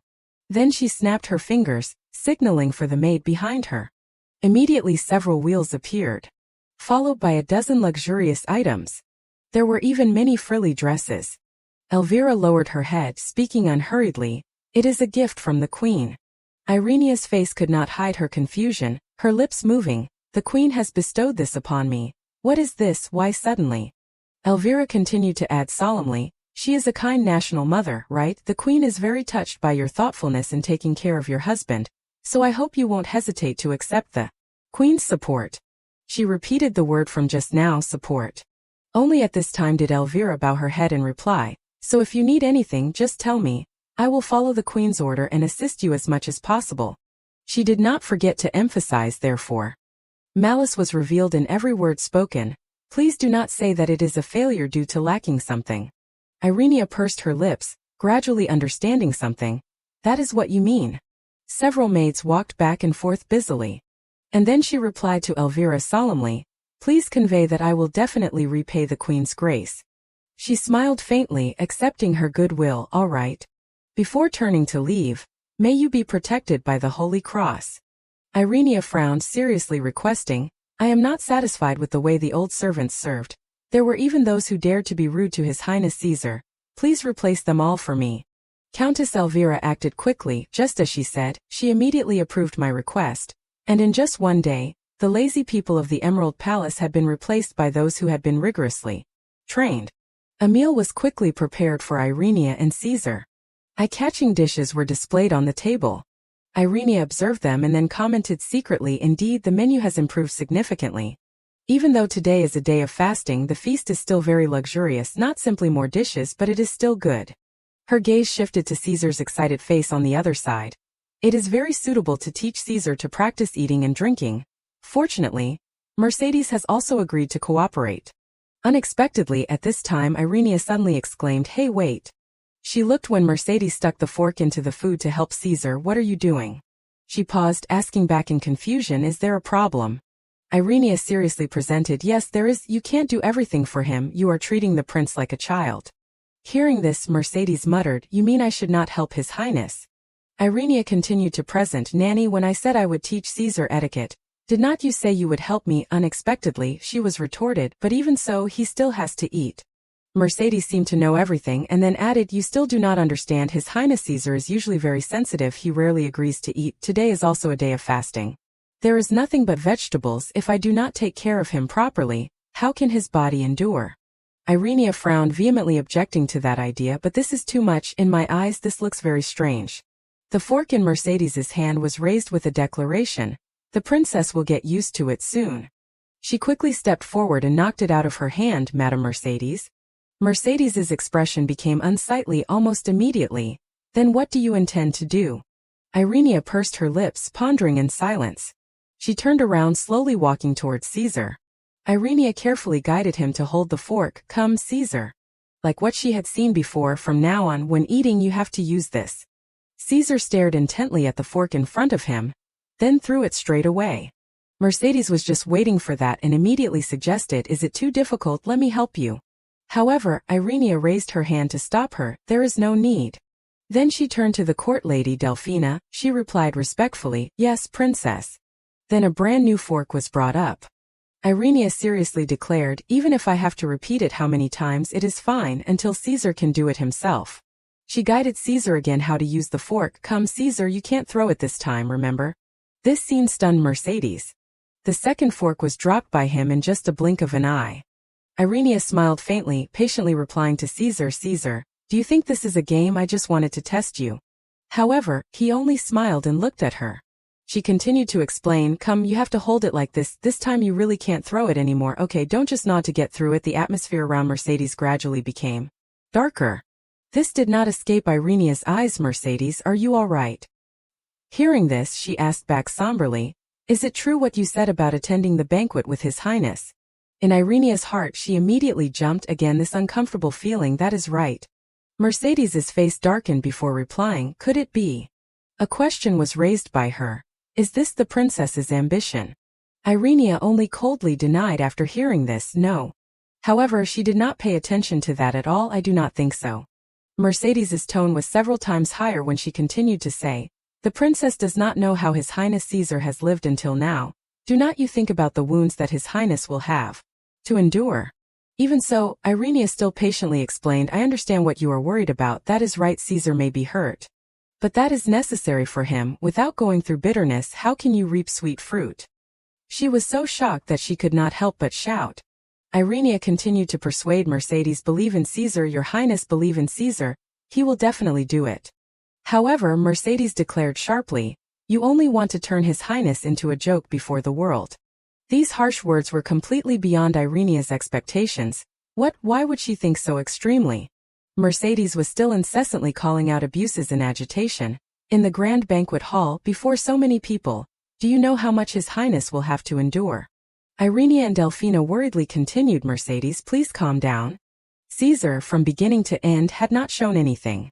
Mercedes was panting at this time. A declaration of war was raised, aimed straight at Irenia.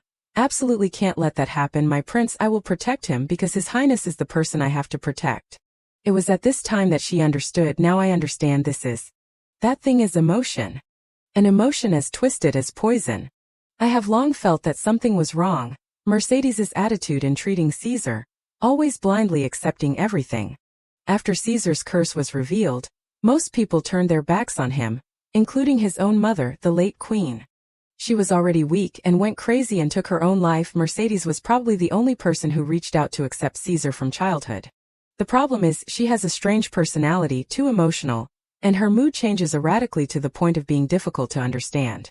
Irenia's face darkened, thinking secretly, if Caesar grew up in such distorted love, it is easy to understand why he can't grow up. She pondered somberly, what is certain is, that woman is not helping Caesar's growth at all, and then firmly made a decision, from now on, I do not need her help anymore. These words were like a bolt from the blue for Mercedes. Yes. Irenia seriously presented, what I mean is exactly that. I withdraw my offer to ask for help from last time. Her whole body trembled, her mouth stammering, unable to form words. What could it be? She put her hand on his shoulder while saying again, from now on, please do not interfere between me and Caesar. No, do not interfere in Caesar's life anymore.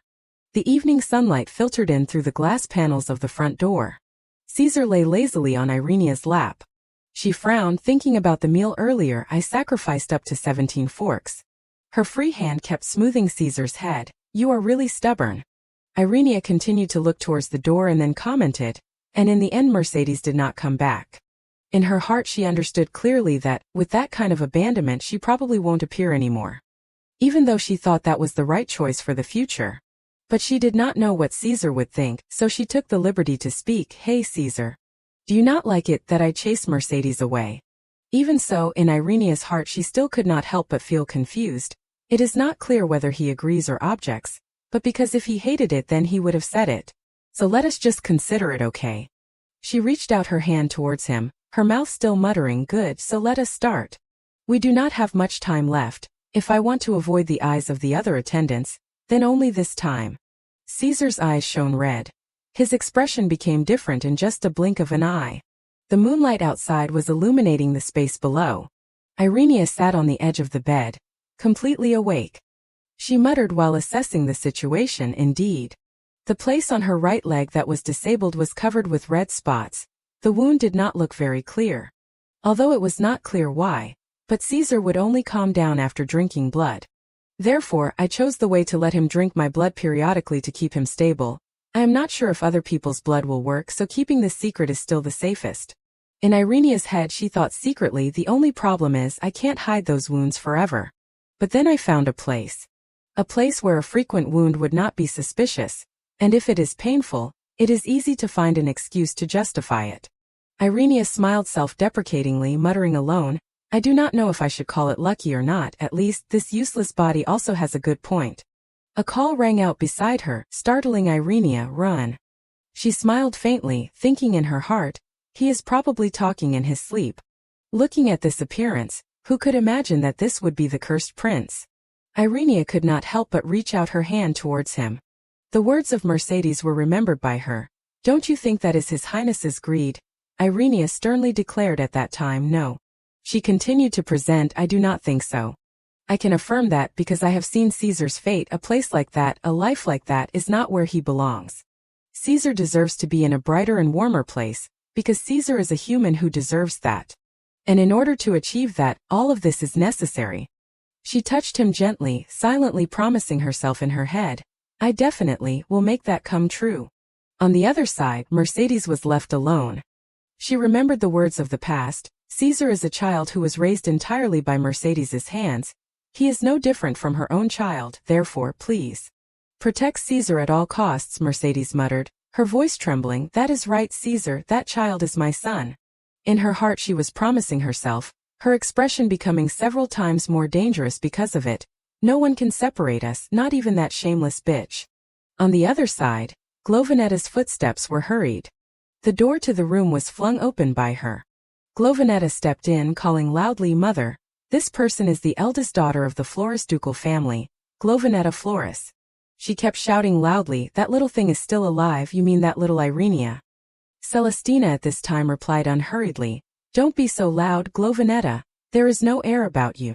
However, Glovanetta was still not appeased, even scolding loudly, Why did not you tell me? I had already chosen all the clothes, hats, and gloves to wear to the funeral. Celestina warned her coldly, Glovanetta, absolutely do not say those words anywhere. What if rumors of disrespect spread? In her head she was also calculating, although it is truly unexpected, that child has always been a little stubborn. Speaking of which, it has always been like this, being pinched and beaten without uttering a cry. When being starved, she plucked the roots of grass in the garden, picking up mud and mixing it with leftover scraps of bread to gnaw and survive. When she told the tutor to give her work that was too much and then punished her, she stayed up all night to memorize the entire book. If she had been willing to cry and beg once, I might have been moved with pity. She lifted her cup of tea while replying, Don't worry, would I let that thing stand above you? Prepare, you will enter the royal palace before long. I will put you beside the queen. An angry voice rang out, Why do I have to marry something like him? I am the only daughter of Marquis Peregrino. Followed by the moment that girl coughed so hard that a mouthful of blood came out. In the heart of that young lady she was constantly asking herself, Am I being punished because I made a scene at the wedding from the beginning? But she kept wondering, how wrong have I been? Until death was the last thing that came to her, I was just scared. A call rang out, startling Irenia awake with a look of panic. Ran, wake up. She coughed violently, just like the girl in the dream.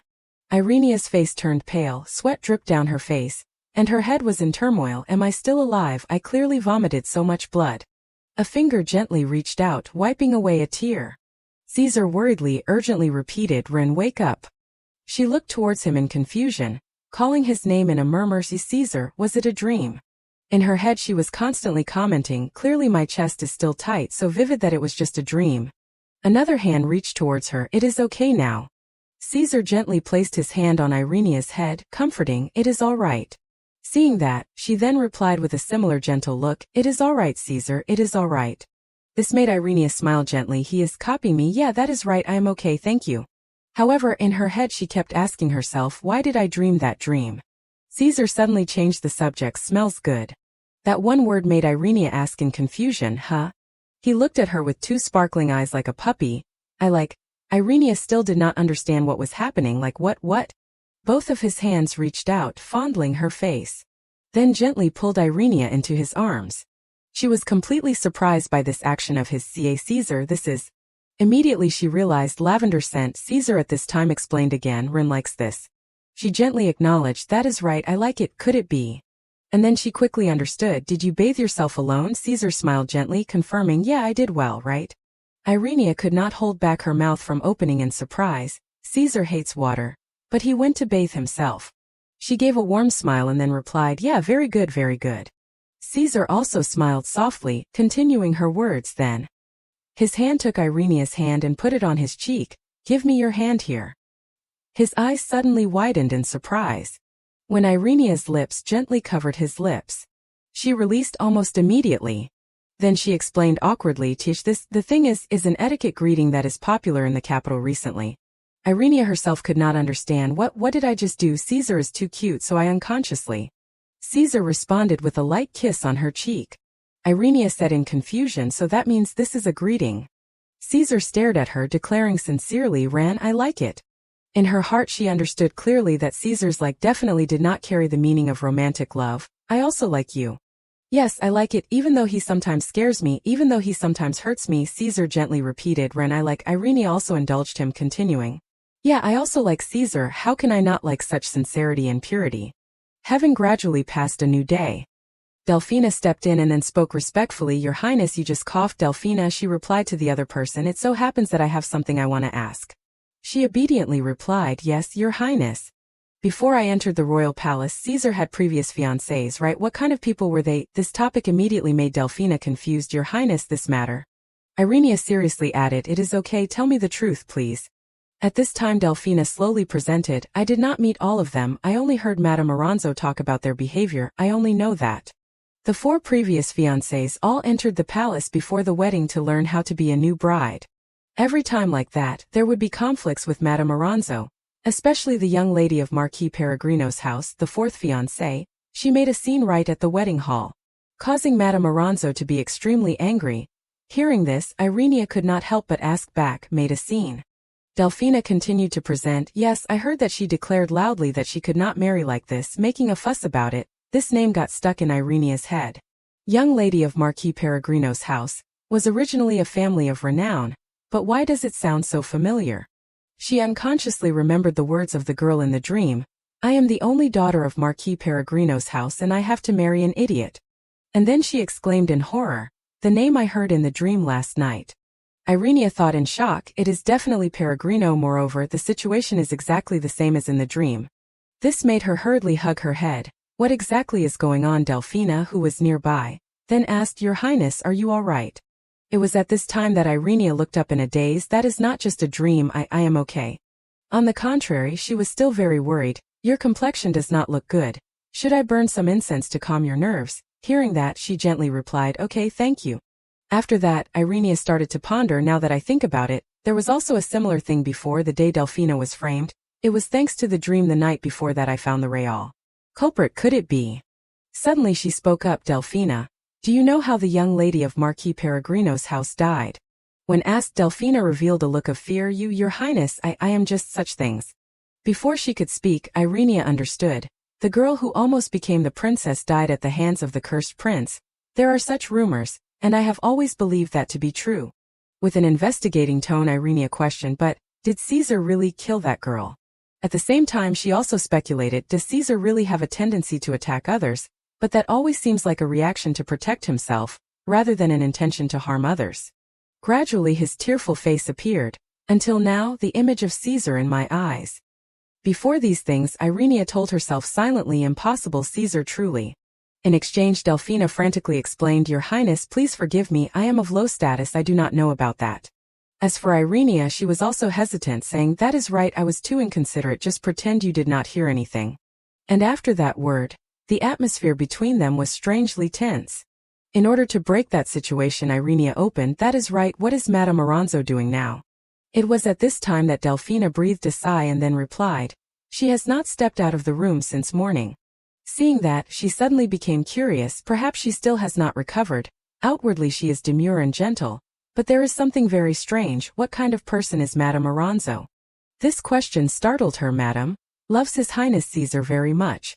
Delphina's next words became smaller and smaller. It is just that sometimes that love goes too far. As if realizing the hidden meaning, Irenia nodded gently, Love that goes too far. There is no word more accurate than that, I understand, thank you for telling the truth. The conversation also ended here, so she quickly stepped outside. Caesar. While walking on the path, Irenia called Caesar. With more comfortable clothes, she worriedly asked herself, Caesar, today I was planning to start a new lesson for him, where did he go again? Just at that time, the responding voice made her unconsciously look up. Ran. The first thing Irenia saw was a shadow on the roof tile. She was so shocked that she stiffened while he waved his hand calmly. Sue God, Caesar, it is dangerous. The next second, Caesar's foot suddenly slipped off the foothold. That scene made Irenia close her eyes in fear. The horror caused her to fall into despair. Fell. Irenia's vision was therefore chaotic. Caesar, die. On the contrary, Caesar was happily moving forward at this time. Ran. Then he happily called her name with a bright smile. Ran. On the other hand, Irenia's breath was still very hurried. In the end she collapsed in front of him. Seeing that, Caesar was very blank. Ran while Irenia started to get angry. You. The next word directly scolded his face. You idiot. She hurriedly wiped away her tears and reproached, Why did you do that? What if you got hurt? Even so, Caesar was just indifferent, as if nothing had happened. It is okay. Irenia immediately snapped, What is okay about it? What was that jumping from such a height? The reaction from her made him gradually feel guilty. It is okay. In exchange, she still resented and cursed him silently. You idiot. And Irenia also reminded him, making him droop, Never do that again. It was not until a while later that everything returned to silence.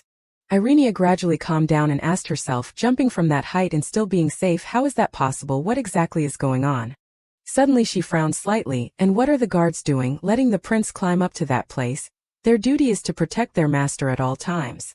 As soon as the thought ended, a group of soldiers was walking forward calmly. When their eyes met, he spoke, This servant greets Princess Your Highness. Irenia on this side was angry. You are only appearing now. With that emotion, she directly pointed at them. Right here, Irenia questioned the group of soldiers, Do you know Caesar just jumped down from up there? After that question, both sides maintained their silence. At this time she then repeated, I am asking you if you know what just happened. But Max curled his lips and replied, This servant does not know what you are talking about. That indifferent attitude stunned Irenia. What exactly is going on? She even exclaimed, What? On the contrary, he raised his chin and justified, If there is no problem, then what is the matter? Look, he still looks fine. That moment her anger was even more intense. Someone fell from the top of the tower, and he says nothing happened. Then she bluntly threatened them, Don't you think guards also have to do their job? I am going to report this. However, the group of soldiers, after hearing it, all burst out laughing. Irenia then fell into confusion. What is that attitude? At this time Max questioned her. Who exactly are you planning to report to? The pressure from him made her hesitate. Then of course the queen. After hearing that, Max immediately grimaced. The queen only instructed that this place is stable and there is no problem, then it is fine. And he intentionally lowered his voice. If the prince himself reports, then it might be different, but... Coming to this word, Max intentionally pointed at Caesar. With a prince who can't even speak properly, can he even do it? That moment Irenia spoke, Be careful of your words. How dare you mock the royal family like that? Aren't you afraid of committing treason?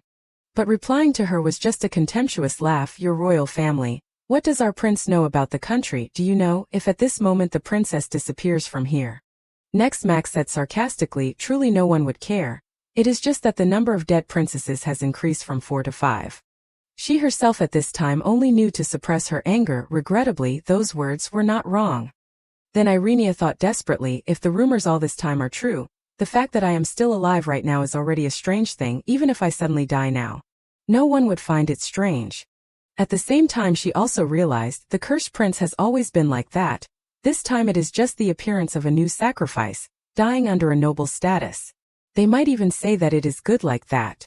Irenia suddenly remembered the past. Even I myself in the past came to this place with that thought. I, the princess. Suddenly Max walked slowly towards her. Do you really want to disappear without a trace? With an arrogant laugh he provoked or intentionally created tension. And as soon as his words ended, 2 soldiers panicked and shouted loudly, Captain. Irenia herself was so shocked that her face darkened. Before her eyes Caesar had grabbed Max roughly. Caesar. He was now ignoring the words outside his ears. Let him go. In that situation he groaned in pain. Damn it, and Irenia tried her best to dissuade him. You can't. Having a bad premonition she hurriedly rushed over. If this continues someone will die. Caesar is no you can't. When she saw the struggle Irenia tried even harder to persuade Caesar stop. But Caesar's eyes had been dyed blood red. That terrifying murderous aura immediately frightened her. That is. Irenia fell into confusion. A Caesar that I do not know, the wild instinct that I always avoid facing.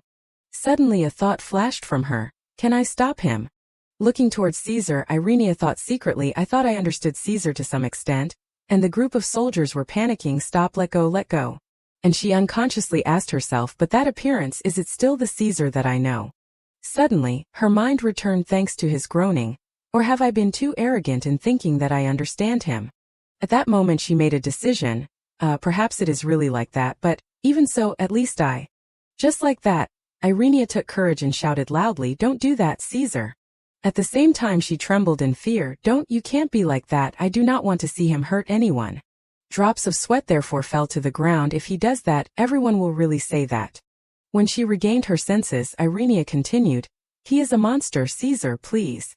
The atmosphere after that word then fell into tension. Even so, Caesar's expression had relaxed a little more than before. And very quickly Max was thrown to the ground forcefully. The soldier quickly helped him. Damn it, you monster! Irenia on this side hurriedly pushed Caesar away. Let us go, quick. Before that urging, they hurriedly helped each other and ran away. At this time she switched to reassuring Caesar. You did well, thank you for restraining yourself, they are gone. While holding him tightly she coaxed, it is okay now, it is okay now. Suddenly a hand darkened by dragon skin reached out. The touch from him made Irenia unconsciously look up. Caesar. Facing her was a shy Caesar. He is calmed down. At that time he awkwardly averted his eyes. After a while Irenia suddenly opened her mouth slowly. Hey, thank you.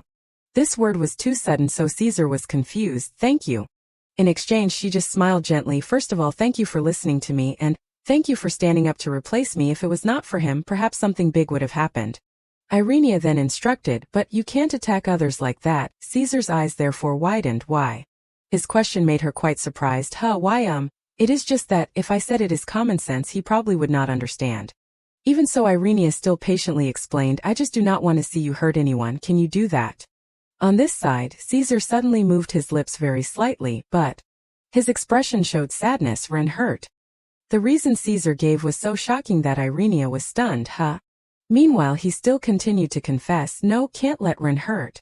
In addition Caesar also clenched his fist because he was unhappy, like this very bad, making Ren different from him. Irenia was still not over her shock, so Caesar was angry because of me. The fact that I was injured makes him sad.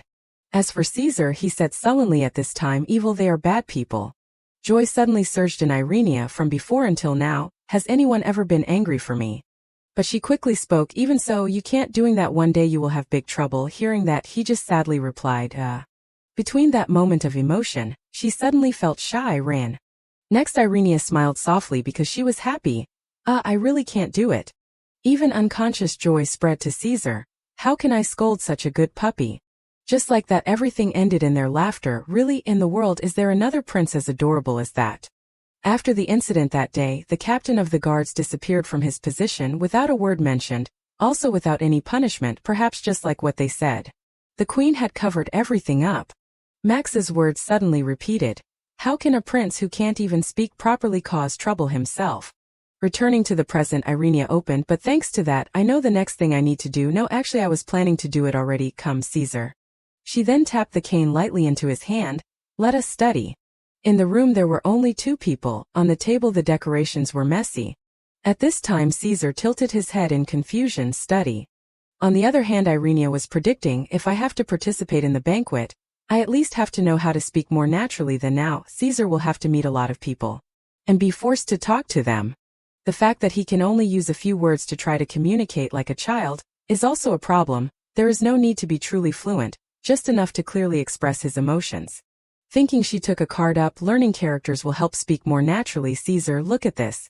Next she intentionally brought the image out. How is it cute, right?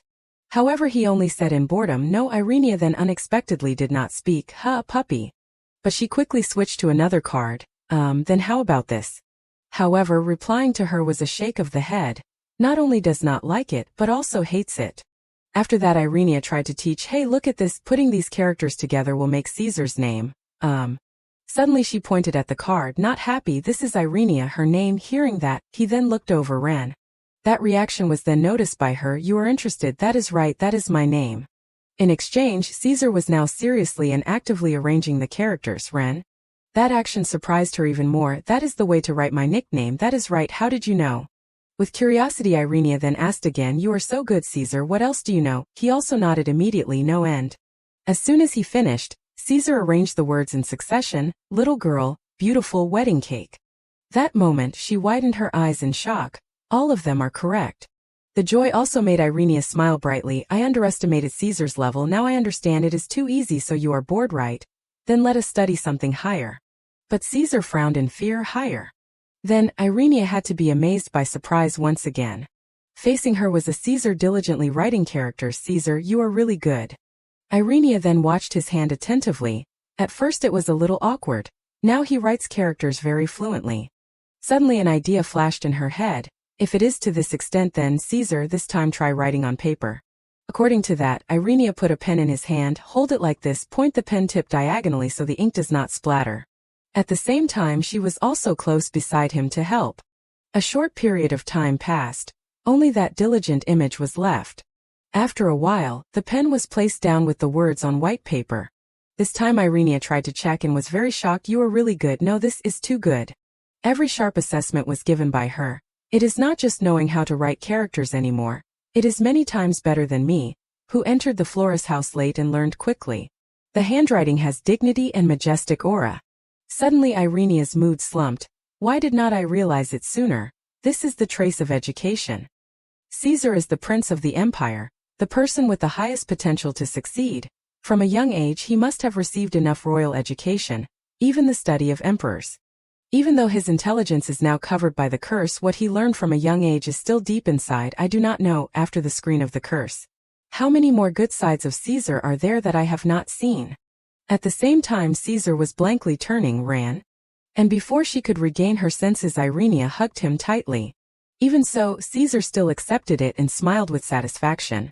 Very quickly after that, she raised her face and then muttered, what exactly is that curse? In exchange he did not understand what she uttered. Curse. Irenia's attention was focused on Caesar's hand. What is known about the curse on Caesar is just an old legend of the royal family. That is the founding myth of Acetria. When the mad dragon Tigrash sowed destruction throughout the world, and the first king Arcangelo defeated it, that evil dragon, unable to overcome the power of the majestic king, uttered a curse that passed through many generations of the royal family. But that was just an old fairy tale. Until the sign of the curse appeared on Prince Caesar's body, everyone still thought it was not real. The anger in Irenia's words was clear. That evil dragon died hundreds of years ago, and its resentment is still so strong that the curse lasts until now. Then she gently stroked his hair. Only one thing is certain, Caesar is not a person who deserves to be treated like this. Time passed quietly. It was now their private time. Once upon a time, there was a beautiful duck couple. They welcomed eggs that were the crystallization of love. Among them, there was one that was particularly big and ugly, making the duck couple worried, but they only thought it was a bigger egg than normal and still patiently incubated it. But the problem started from when the duckling that hatched from that big egg was completely different from his siblings. The plumage was terribly shaggy, the beak was pitch black, everything on him was wrong. The one who was born from that egg was the ugly duckling. The woman shouted, "That thing is not my child." Even the duck mother, the person that he trusted the most, abandoned him. Countless discussions rang out. He looks so terrible, the curse of the evil dragon has fallen. The kind old woman, the hen, the cat, all drove the ugly duckling away. The ugly duckling fell into despair. How could anyone love someone as ugly as that? Who in the world would want to marry a monster like that? In that reminiscing past, the young woman screamed, who would marry a monster like that? Next she hurriedly rushed away. I would rather die. If I die, everyone will regret it. Both the father who forced me, and the mother who could not protect me, all will only know to shed tears before my grave. With that thought, she stood stunned before the deep lake. Suddenly a drop of water fell gently, startling the young woman. At this time she realized in shock, what was I just about to do? Little by little, she hurried back. Die. If I die, then everything will end. At that time, even if people regret it, what is the point? While she was in confusion, the young woman was suddenly pushed over. I would rather turn back and find a way to break this marriage. Her whole body was therefore gradually sinking into the water. Help, please save me. However, the mysterious person pushed the young woman down even more. At the same time he also scolded, don't struggle anymore, just die now, you bastard. In the end she helplessly thought, it hurts too much, please stop. I wish it were all just a dream. Someone please wake me up. Along with the call, Irenia woke up in a panic. Ran, wake up. When she sat up she hurriedly wiped away her sweat again. Even so, fear still flooded Irenia. In this 1 week I have had nightmares every day. Each day is a little different. There are scenes that I am seeing for the first time, but gradually I realize the common point. Sometimes it is a pillow pressing on my face, sometimes it is being pushed down viciously, or rough hands, or even food that has been poisoned. The common point of those dreams, in the dream I am the princess, and every time I am killed by someone before I wake up. They are all the same age as me, and in the same situation. If I had become a candidate for princess earlier, I would have become one of them. Irenia tried to stay calm by gritting her teeth. It is not clear if this is a nightmare created by unease, or I am really going crazy. Suddenly, she was freed from that thought by Caesar's voice. Ran. He then gently placed a kiss on her face. That comfort helped Irenia feel a little more at ease. Caesar, I am okay.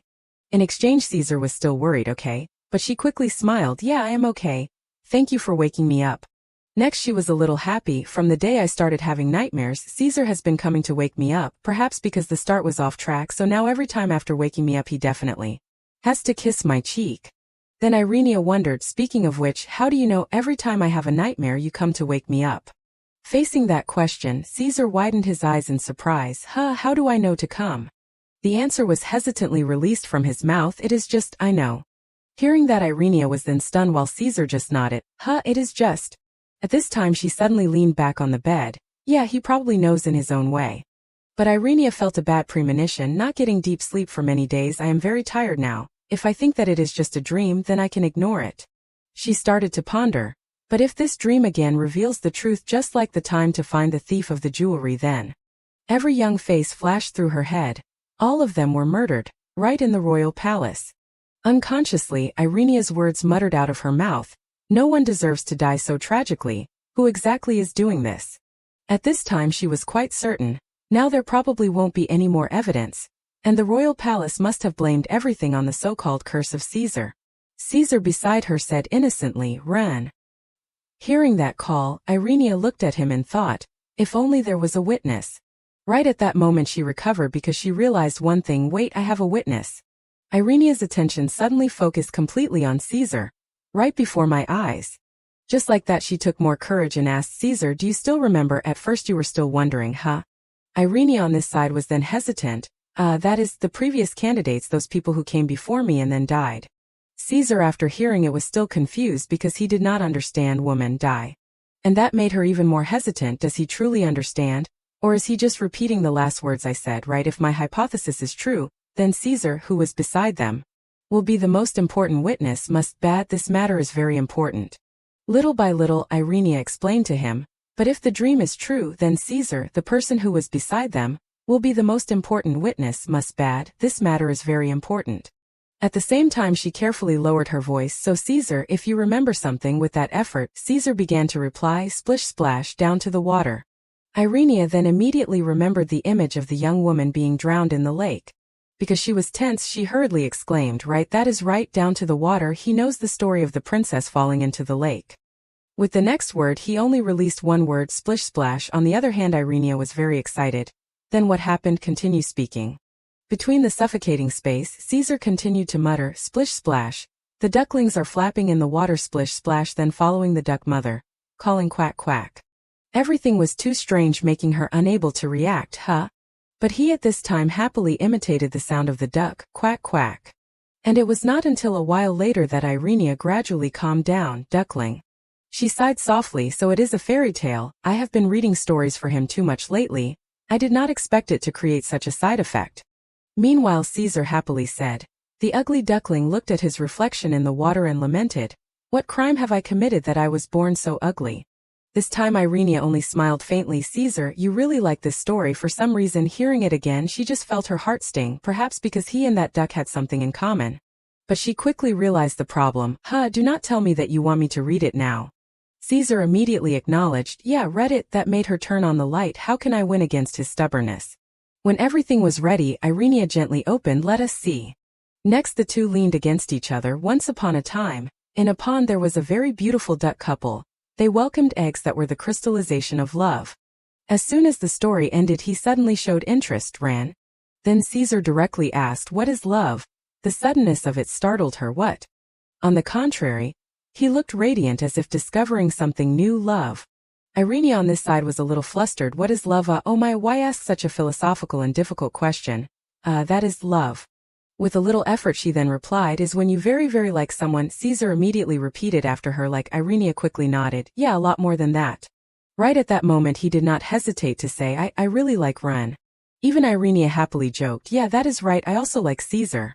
And then a second later he smiled softly and called her Ren. Caesar used his own handsome face to confess, I love you. Different from him, Irenia then flinched in surprise and embarrassment. At this time Caesar stroked her hair while asking, what about Ren? That action made Irenia's heart beat wildly. Calm down. Caesar is speaking in an innocent way. It is just pure emotion. Her whole face turned red, making the stammered words very soft. I as well. Only Caesar was innocently smiling happily. Irenia then hurriedly coughed, then let us continue reading, okay, but he interrupted her, crystallization of love. Because she had just heard it, she could only raise her head in surprise. While Caesar still continued, born those eggs that were the crystallization of love. Understanding his meaning, Irenia replied arbitrarily, yeah, it is a fairy tale. However, he directly exclaimed with joy, when will they be born? Irenia's expression immediately froze in shock. Gradually she asked in confusion, is he telling a fairy tale? Born what? On the contrary, Caesar very decisively affirmed, crystallization of love. At this time Irenia's tone began to weaken. Crystallization of love. On this side he enthusiastically pointed at the picture, here, crystallization of love. Then Caesar said calmly, urging Irenia, give birth quickly. That shock was so big that her whole body was now numb. Facing him, Irenia was confused, asking herself, how should I explain this now? Next she tried to tell the truth, people can't lay eggs, or should I retell the physiology lesson from that day? Caesar, that is actually. But Caesar stopped her. Ran, how many do you want to give birth to? In Irenia's heart she immediately screamed, can't give birth to any. Even so he still looked at her with an expectant gaze. How to give birth? That moment the words in Irenia's mouth choked up, that is. While Caesar widened his eyes, her sweat also flowed, that is. In the end Irenia pursed her mouth tightly, I can't possibly open my mouth to say those things. With all her strength Irenia only uttered one word, hands. He listened and then tilted his head, hands. This time she proactively held out her hands, that is right, hold hands then, while sleeping there will be. Just like that their hands were quickly held by Caesar. Like this, Irenia replied awkwardly, yeah, holding hands like this while sleeping. Next they lay down on the bed together. Perhaps calling this a benevolent lie is alright. It would be too cruel to break Caesar's innocent heart. While she was pondering, Caesar at this time was unable to hide his joy. Only Irenia was determined, from now on, I probably have to skip the parts about the crystallization of love in the story. In the days that followed, On the table many ornaments were displayed. However, her tone was full of indifference. Boring, this is also boring, hey, bring more here. The merchants therefore became flustered. Young lady, how about this one? It was imported from a neighboring country. In exchange, Glovinetta only frowned. All outdated things. I came here because I heard you are the trend leader. Is there nothing else? They also hurriedly called. We will bring more right away, young lady. On the other hand, John welcomed her very warmly. You are really a rare and beautiful young lady. The Duchess must have accumulated a lot of virtue.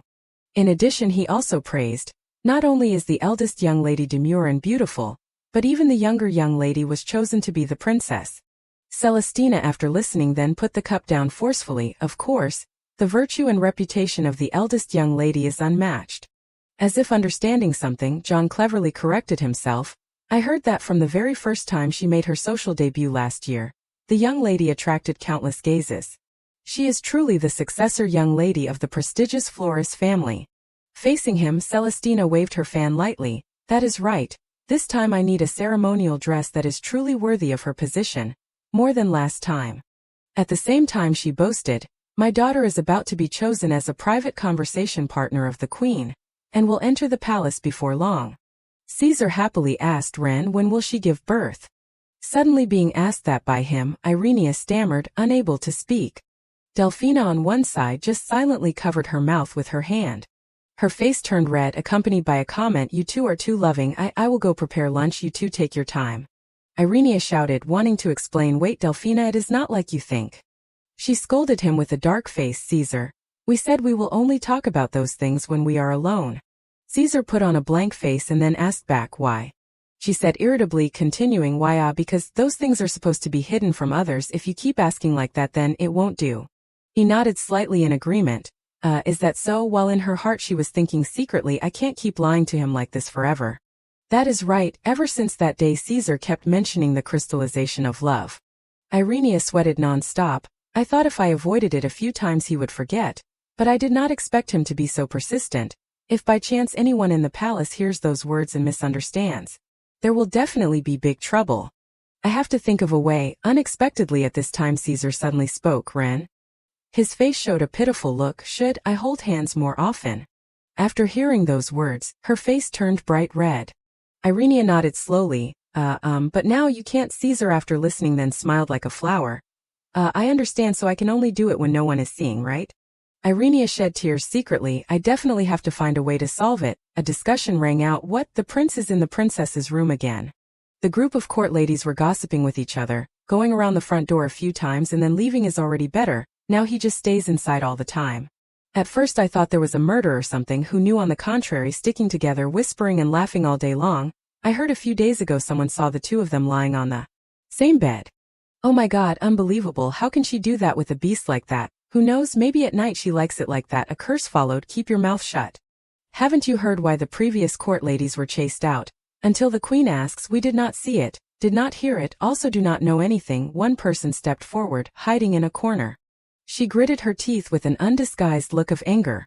A face full of hatred. That bitch dares. Irenia on this side was then coughing lightly. Her hands were hidden behind her back, and her mouth spoke. Caesar, come here. Caesar looked at her with his head tilted in confusion. She spoke unhurriedly. I have a gift for you. He, hearing that, immediately stood up. Gift. Then he quickly moved towards her. Is it something good? She confirmed. Yeah, very good. Caesar smiled like a flower. Very good. Gift. Her face turned red and she had to stammer to explain. That is. Irenia held out an egg. Here, take it. Her eyes avoided this. I laid it.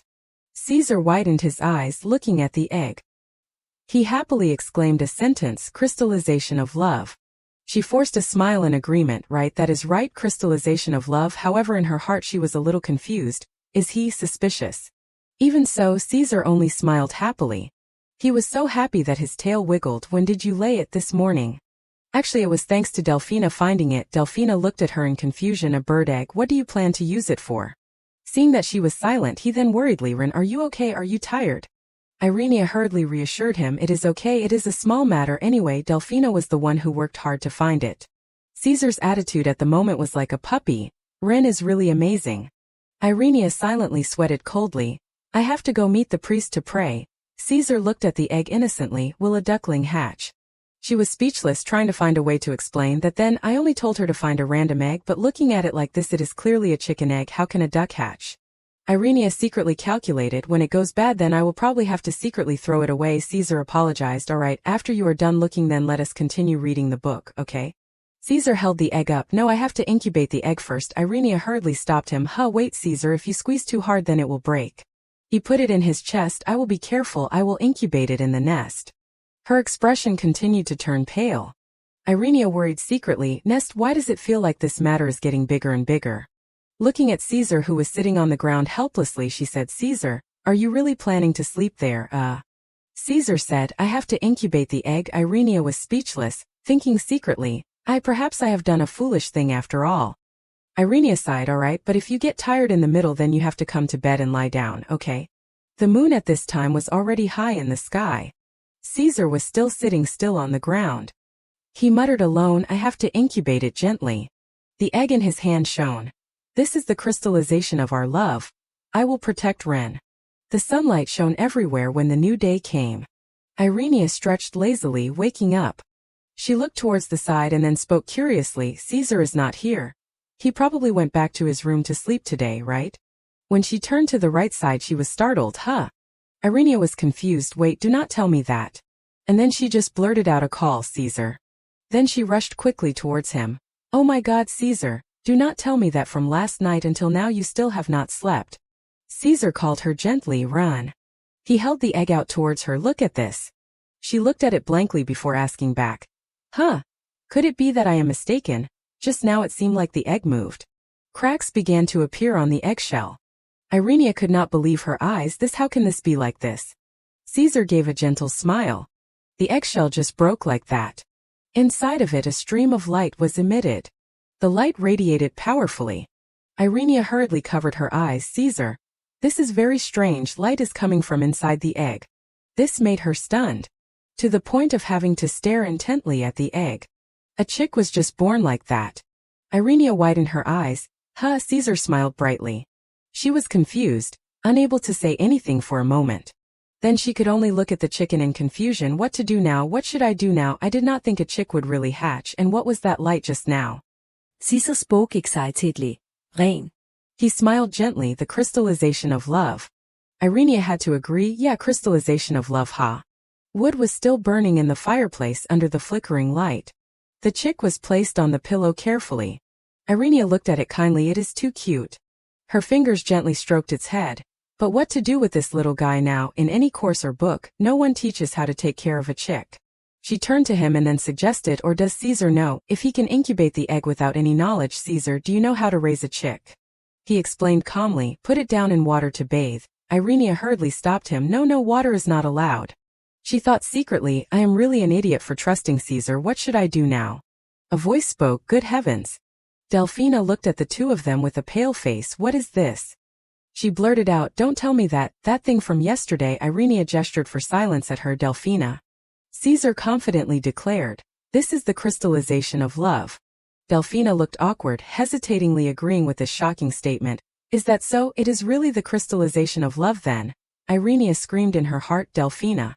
Delphina and Irenia went to a corner to speak quietly. But how exactly did it hatch? I also do not know. It seems that the chick was originally in the egg.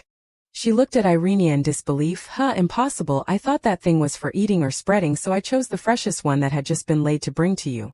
Irenia asked Delphina, do chicks normally hatch this quickly? Delphina replied vaguely, no, at least it has to incubate for 20 days. It can't hatch after 1 day. 1457. Delphina, you know a lot because when I was young I used to raise chickens at home, so I know. The chick at this time flapped its tiny wings. It jumped around on Caesar. Irenia and Delphina turned to look towards him. Delphina, can chicks normally fly like that? Then I also. The chick sat on Caesar's head. Irenia smiled and thought, well then, in front of me I already have an unpredictable prince like this. Adding another chick is nothing. Now then I also do not know. At a tea room at this time. Glovinetta respectfully saluted. The glory of the Holy Cross Tavern, I greet the Queen. Cornelia looked at her before saying all right. Then carefully observed the person opposite her. You are the older sister of the princess. She smiled flatteringly. Your Majesty, I will do my best to make you satisfied. She was very satisfied at Glovinetta's attitude. Looking like this, it seems you are not like your younger sister, so obedient and adorable. Glovinetta showed a look of surprise. Don't tell me, my clumsy younger sister was rude to the queen. She lowered her eyes and then began to recount. That child suggested making a bet with me. The room became pressured. She said she would turn that prince into a human, requesting that I acknowledge his position.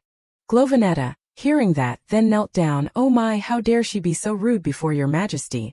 Please be generous and forgive my child's rudeness. Her voice was a little trembling. I did not expect her to do something like that. Cornelia could not help but praise her. You are indeed wiser than your younger sister. But even if I am provoked to that extent, I still have to maintain the dignity of a queen. I can't do anything more. Do you have any good ideas? She placed her hand on her chest and declared, haven't I already become the queen's person? I will teach my younger sister very strictly. Everyone gathered densely at the fountain. The nobles were socializing with each other about all matters big and small. Irenia and Caesar were sitting together on the lawn in the garden again. She looked towards the source of the music. So that is how it is, the social season has begun then, even though that matter does not have much to do with the Emerald Palace that is separated from the Royal Palace. She remembered Cornelia, but that also means that the summer banquet I promised the queen is approaching. The deadline is 3 months until the summer banquet. Irenia looked towards him and then continued, even so. Seeing his current appearance, she was happy secretly. Recently Caesar looks really stable. Rarely seeing him have violent fits. Recently he can even say quite long sentences.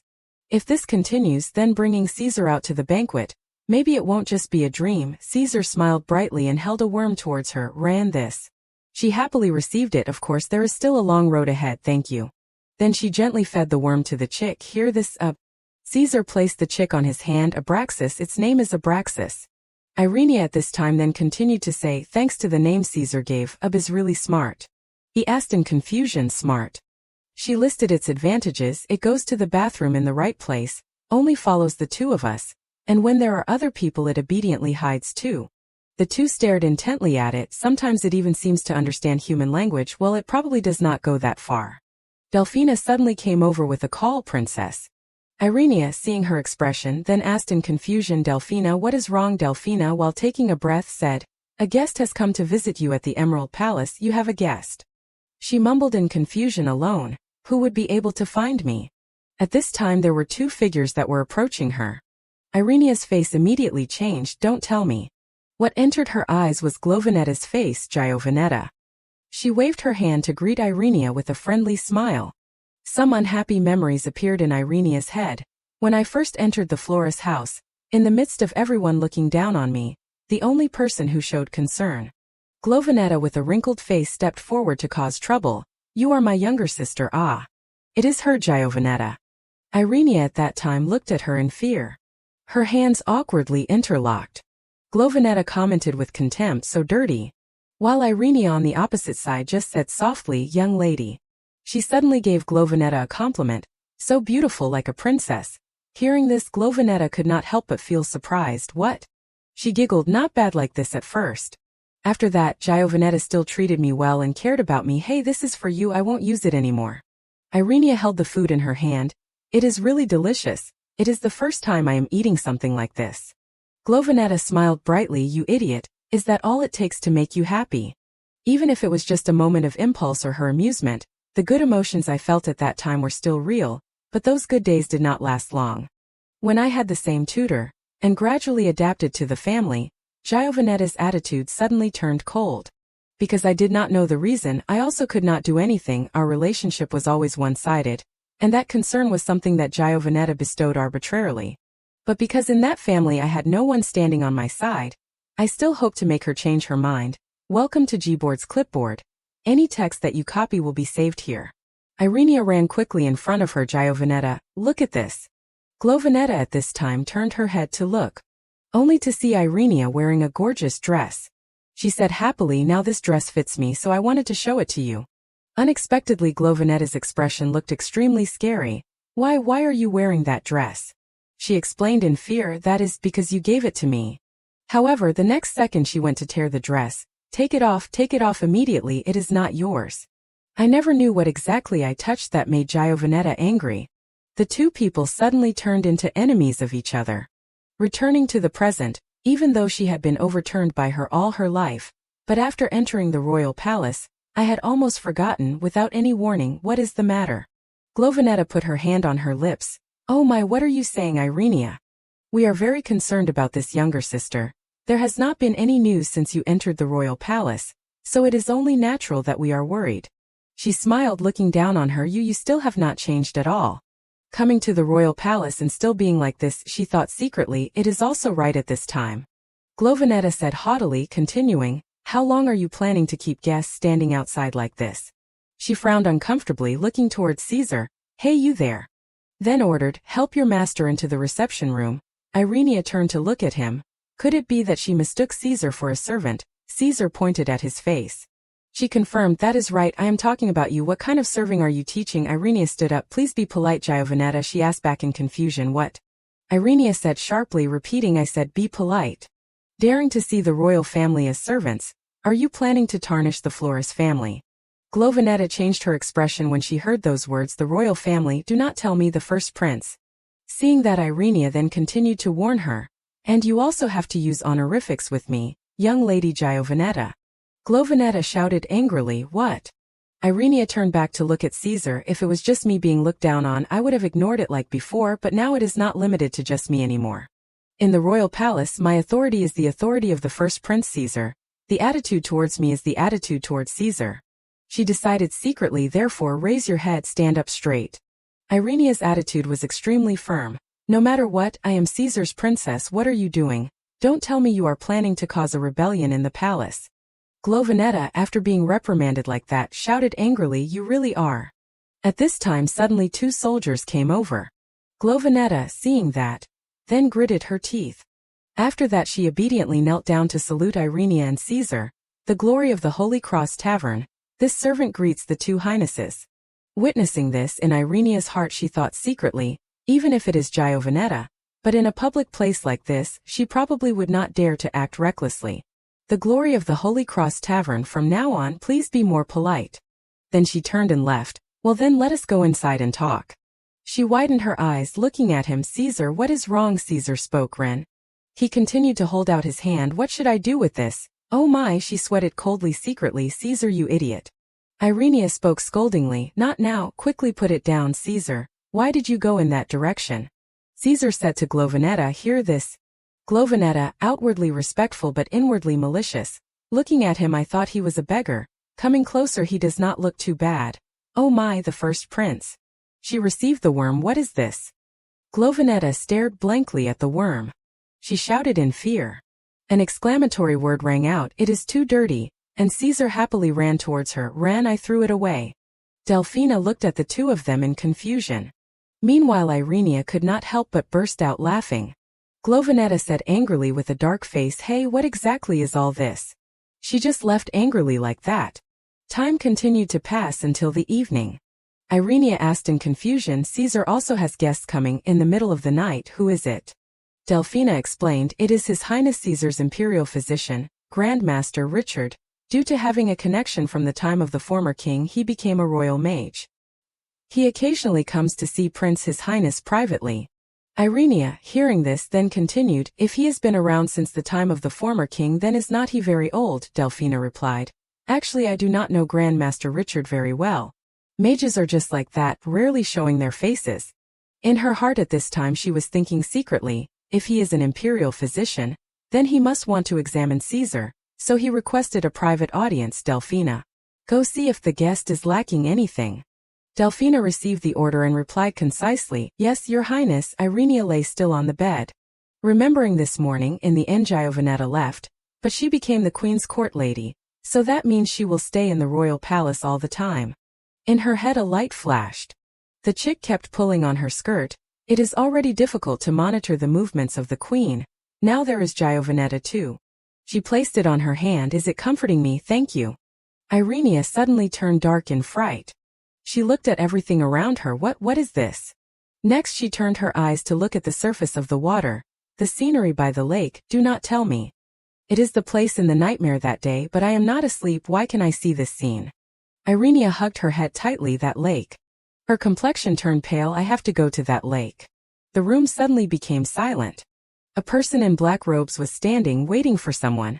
That person slowly pulled back the cloth to reveal underneath a painting. Suddenly someone called out, "The prince has arrived." Caesar happily ran over Richard.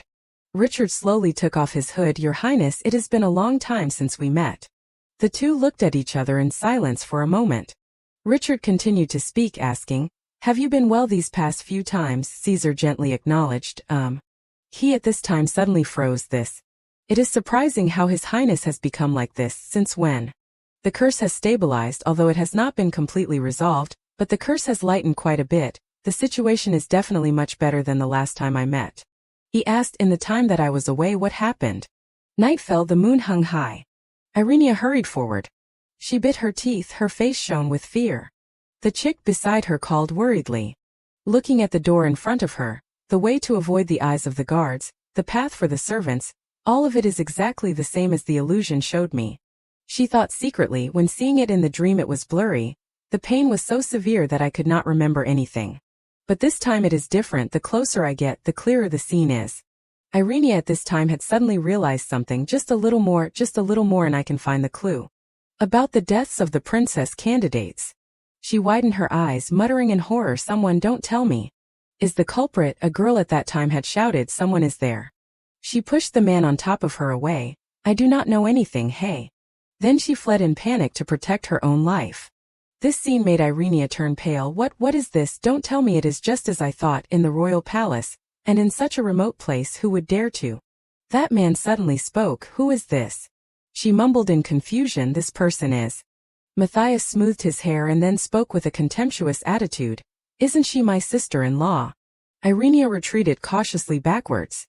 She questioned, "What are you doing here? This is the royal palace. How dare you do such a disrespectful thing?"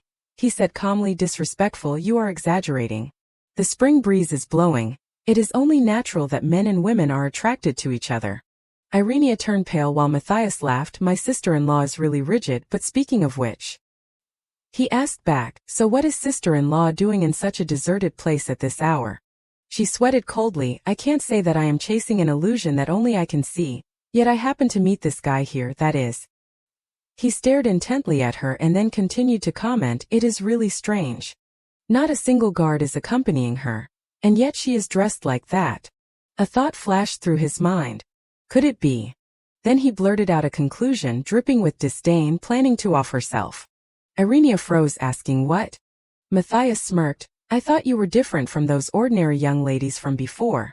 He did not stop there, continuing to taunt, "But it seems the curse really is terrible. Everyone throws their lives away so easily. If I would known, I should have tasted it first." Annoyed, she snapped, "You shameless bastard, it is not the curse. This has nothing to do with Caesar." He gave her a sardonic smile. "If it is not the curse, are you saying those girls killed themselves because they were bored with my idiotic brother? That is plausible, I guess." Her head lowered, her expression hidden. If it was not suicide. Irenia's hand clenched. Then a statement escaped her lips. What if they were murdered? What if? Only by coming here can I be sure, she thought. That nightmare was not just a dream. It is showing me the truth. That all the princess candidates were murdered by someone. The wind blew cold through the garden. Matthias repeated Irenia's speculation. Murdered. He moved closer to her, demanding, "Do you know what you are saying?" He grinned evilly. "As you said, this is the royal palace, under the authority of the royal family. Can you take responsibility for such an extreme insult?" She looked at him, confused. Then she quickly backed away. Unexpectedly, Irenia suddenly slipped. She fell headlong towards the lake. Her eyes widened in horror. In Richard's side, Caesar suddenly had a bad feeling. He shot to his feet. Richard asked, confused, "Your Highness?" His face darkened and he moved swiftly, ignoring the calls from behind Caesar. Water suddenly splashed up in front of Matthias. His face betrayed his surprise, and he immediately exclaimed, "What, hey?" Matthias was once again shocked. He frowned, trying to see in front of him while wondering, what is this? Abraxas flew away resentfully, witnessed by Matthias. He stared after it in surprise, muttering, "A forest bird. Where did it suddenly come from?"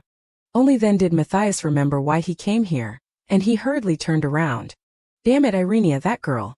Elsewhere, Caesar suddenly flinched, making Richard anxiously call out, "Your Highness." His face became horrified, and he murmured Irenia's name, Ren. To Richard, however, it became another worry. Ren, why all of a sudden? Don't tell me it is acting up again. His eyes widened, his shock evident. When he saw magical light appear on Caesar's hand, this is. Abraxas had returned to Caesar, looking aggrieved and chirping incessantly. His eyes widened with astonishment as he received the information. Richard beside him could not help but stammer, "A familiar, since when did you summon this?" He was astonished by the next action. Caesar actually smashed the glass door to get outside. "Your Highness," Richard cautiously warned as Caesar stepped onto the windowsill, "Your Highness, this is the 3rd floor." However, he did not waste a second and jumped straight down, leaving Richard speechless. Caesar plunged down with great speed and a look of intense determination. He landed lightly, but his sudden appearance drew a startled scream. Delphina, seeing him, stammered in shock, "Your Highness." Her face paled, her eyes widening. You fell from where?" However, Caesar cut off Delphina's questions with a single sentence. "Ren is in danger." She immediately paused. "Huh?" Caesar looked directly at her and stated seriously, "At the lake."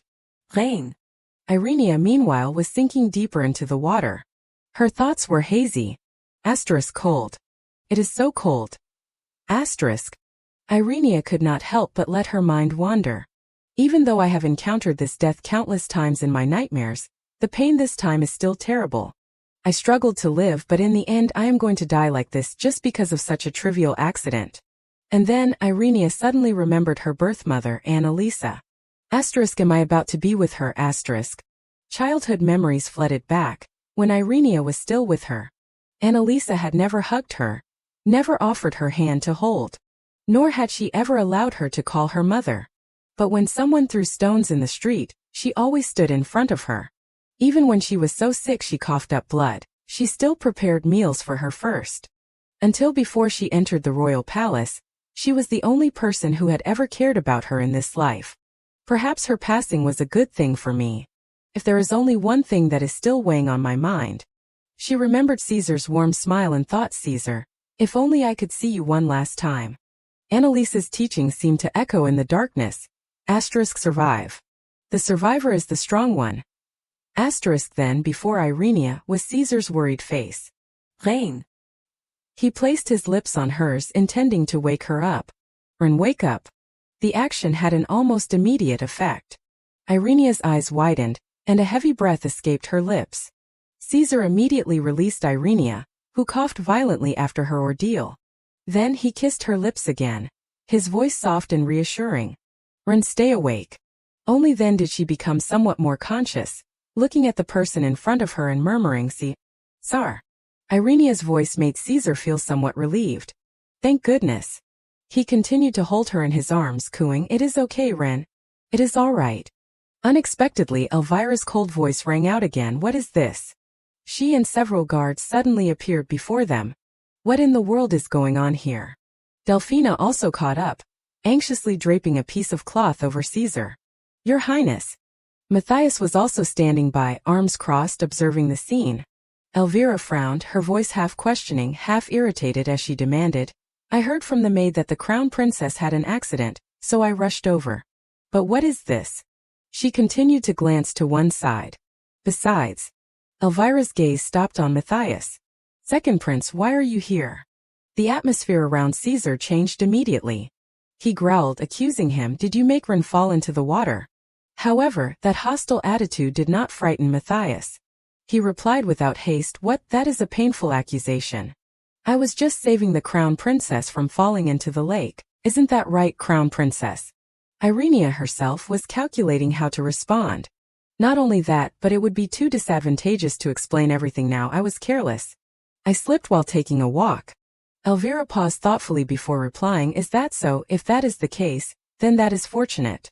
Unexpectedly, the words she uttered next were completely different from the goodwill just now. But how strange.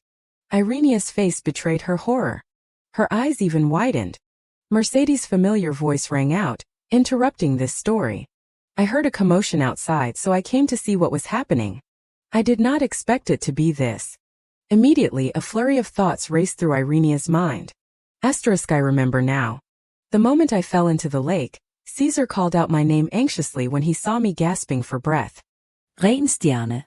Irenia again looked towards Mercedes. That face. She said politely, her voice even as she greeted Crown Princess. It has been a while.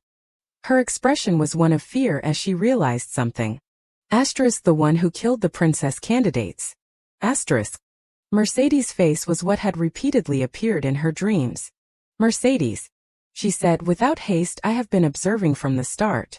Your Highness, but your Highness words are a bit forced, would not you say? Hearing this, Irenia cautiously asked back, forced how so? Her eyes glared down at her as she continued, that is right. I did not want to say this. A fatal question was raised by Mercedes. But why is the Crown Princess in a place like this? She even added fuel to the fire to provoke Elvira. And secretly avoiding the eyes of the guards, meeting with the second prince at this late hour. It has been a while since I have served the Crown Princess, but I understand the person's personality very well. Dismissing all the palace maids appointed by the Queen, and even dismissing me, the only one close to your Highness. Mercedes covered her face and concluded in a meaningful way. Is it to secretly go on dates without anyone knowing? These words easily made Irenia uncomfortable. What kind of talk is that? She spoke up to defend herself. The second prince just happened to be here. But Mercedes was like an old dog, biting and not letting go. But it is strange how this is a coincidence. If that is the case, then the Crown Princess came here alone. She did her best to defame Irenia. Isn't this the place where the previous Crown Princess took her own life? She pursed her lips and cursed inwardly. How shameless. Delphina could only support Irenia and softly call out, Your Highness. Matthias, standing to one side, only displayed a face of nosy provocation. Well, this is getting more and more interesting. But since it is making me so happy, I can't let it go so easily. He decided to act. The Crown Princess is right. I can testify. The weather was nice today, so I was taking a walk and happened to see the Crown Princess. Because it was dark, the Crown Princess thought I was suspicious and panicked, so she fell into that pond. Then, he carefully glanced towards Irenia to seek confirmation. Isn't that right, Crown Princess? Irenia's face was a jumble of unnamed expressions. Elvira heard that Matthias had spoken up and could only concede. Your Highness has said so, so we should stop this commotion here. Crown Princess, please pay attention to your behavior and also take care of your health. Irenia herself was busy calculating in her mind. Asterisk the second prince might have been a coincidence, but Mercedes also appeared there. If they are watching to harm me, then. Asterisk. Richard's voice from behind interrupted Irenia's train of thought. No matter what kind of recovery magic you use, it is useless if you continue to get hurt like this. She looked up and replied politely, How rude of me, royal tutor. Irenia observed the person standing before her and commented, This man is Caesar's royal tutor. He again opened his mouth. I have used all my recovery magic, but is there still something wrong with your body? Irenea hurriedly replied, No. Thanks to you I am better now. Only then was he satisfied, continuing, That is good. As the wife of His Highness, you are also important to me. She could not help but wonder. Are you an elf, royal tutor? Richard readily explained. To be exact, I have half human blood. You should call me a half-elf. He introduced himself without haste. I am Richard from the Silver Birch Forest. Just call me Richard. Irenia cautiously observed the other party and replied, Yes, Richard. Feels like I am being scrutinized. A silence enveloped them before Richard spoke. Do you? An unexpected question was raised. Do you know that His Highness' curse has stabilized? Irenia completely did not expect this. Caesar's curse, excuse me. Observing Irenia's confused reaction, Richard could directly conclude. It seems you have not realized it yourself. Since entering the royal palace, have you experienced anything strange, seeing illusions or hearing auditory hallucinations, for example? Her eyes widened. Question followed. How do you know that? Richard simply concluded calmly. It is just as I thought. He then began to remove his glove. Then, he reached out towards Irenia and offered. Give me your hand. Her face instinctively turned to Caesar to seek support. Responding to Irenia was his warm smile and his assurance. It is okay, Ren. Only then did Irenia place her hand on Richard's hand, and light flashed almost immediately. He observed this phenomenon and calmly concluded. As I thought. You have magical talent. Irenia was stunned, disbelieving what she had just heard. Magic? She weakly retorted, but I do not know how to use magic. When I was little, I was told I had no talent when I took the magic sensitivity test. Richard also gently explained, I am not talking about that kind of ordinary magic. You are from the Flores family, the power of the great sage Cosimo that has been passed down. That authoritative name astonished Irenia. Cosimo, the ancestor of the Flores family, who slayed the fire dragon and was granted the title of Duke hundreds of years ago. So, I also have the power to restrain the fire dragon. Richard continued to explain. Everyone still thinks so, but considering that His Highness has stabilized, it seems the Flores family did not place a fire dragon restraint on you. Even the opposite. His words made Irenia confused. The opposite. Following was a simple explanation from Richard. Cosimo Flores placed a spell to stabilize the fire dragon into his bloodline. You can understand it that way. Even now, Irenia still could not completely believe it. Magic like that is in me. Caesar stabilized when he drank my blood. Is it because of that? Richard continued to explain. The illusions that you see also seem to be because His Highness' curse has temporarily subsided and part of the dragon's power is affecting you. We call that the Eye of Law. The Eye of Law can see through everything. If you cultivate for a long time, you can see the truth. Hearing this, Irenia could not help but feel excited. So, the illusions I saw were all real. What I saw were all. The other party did not let her finish before quickly continuing. If they are things that have happened, then that is right. But if it is the future, then it is another matter. Even Irenia herself could not believe it. I can also see the future, Richard explained without haste. It seems you have not reached that realm yet, but the future does not always happen exactly like that. The future is special because it always contains possibilities, and we can change our destiny. His words astonished Irenia so much that her eyes were wide.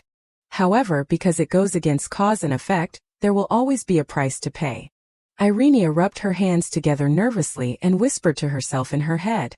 I can use my power to change destiny. Richard then made a suggestion. Therefore, he explained slowly. I want to test your blood. Your blood is deeply connected to His Highness' curse. Perhaps we will find a way to break that curse. The topic completely made Irenia pay attention. Break the curse. On one side, a tray of bread had been overturned. Mercedes fell to the ground, angrily roaring non-stop. Why did he have to be there at that time? It was the perfect opportunity to get rid of that cripple. Why did that libertine have to show up there today, coming to do lewd things and ruining everything? Her hands clenched, the knuckles tightening with each curse. Someone like that is also royalty. Heaven is truly cruel.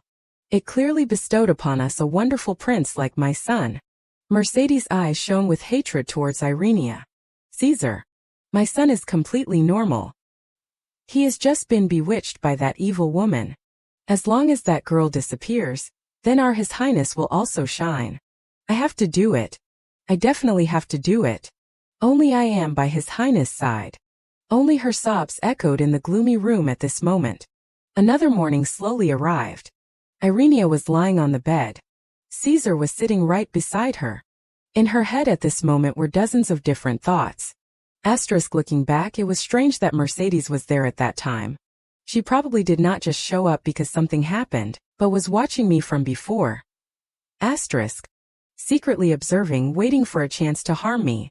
The accident was largely the fault of the second prince, but the person I need to be most wary of is Mercedes. She remembered Mercedes' expression at that time. This place.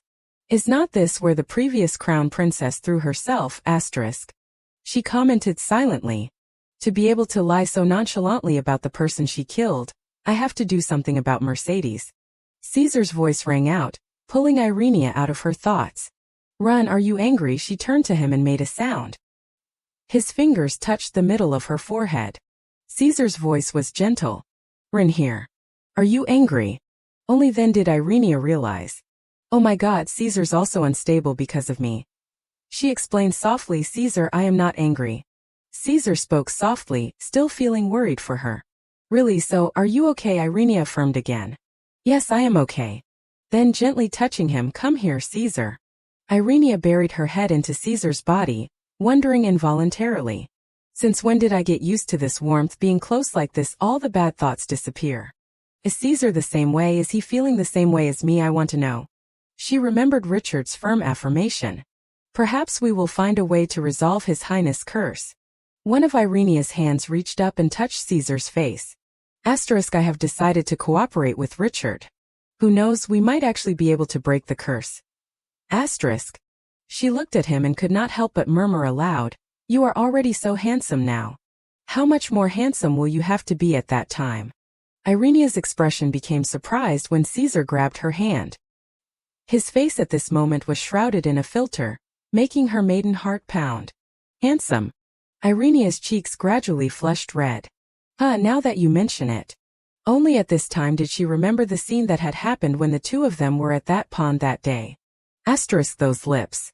Touched my lips already, did not they? The more Irenia thought about it, the redder her face became. She hurriedly sat up and turned away to avoid him. Caesar anxiously called after her, run, what is wrong? Only then did Irenia hesitate to turn back to look at him. Caesar called out again, Rin.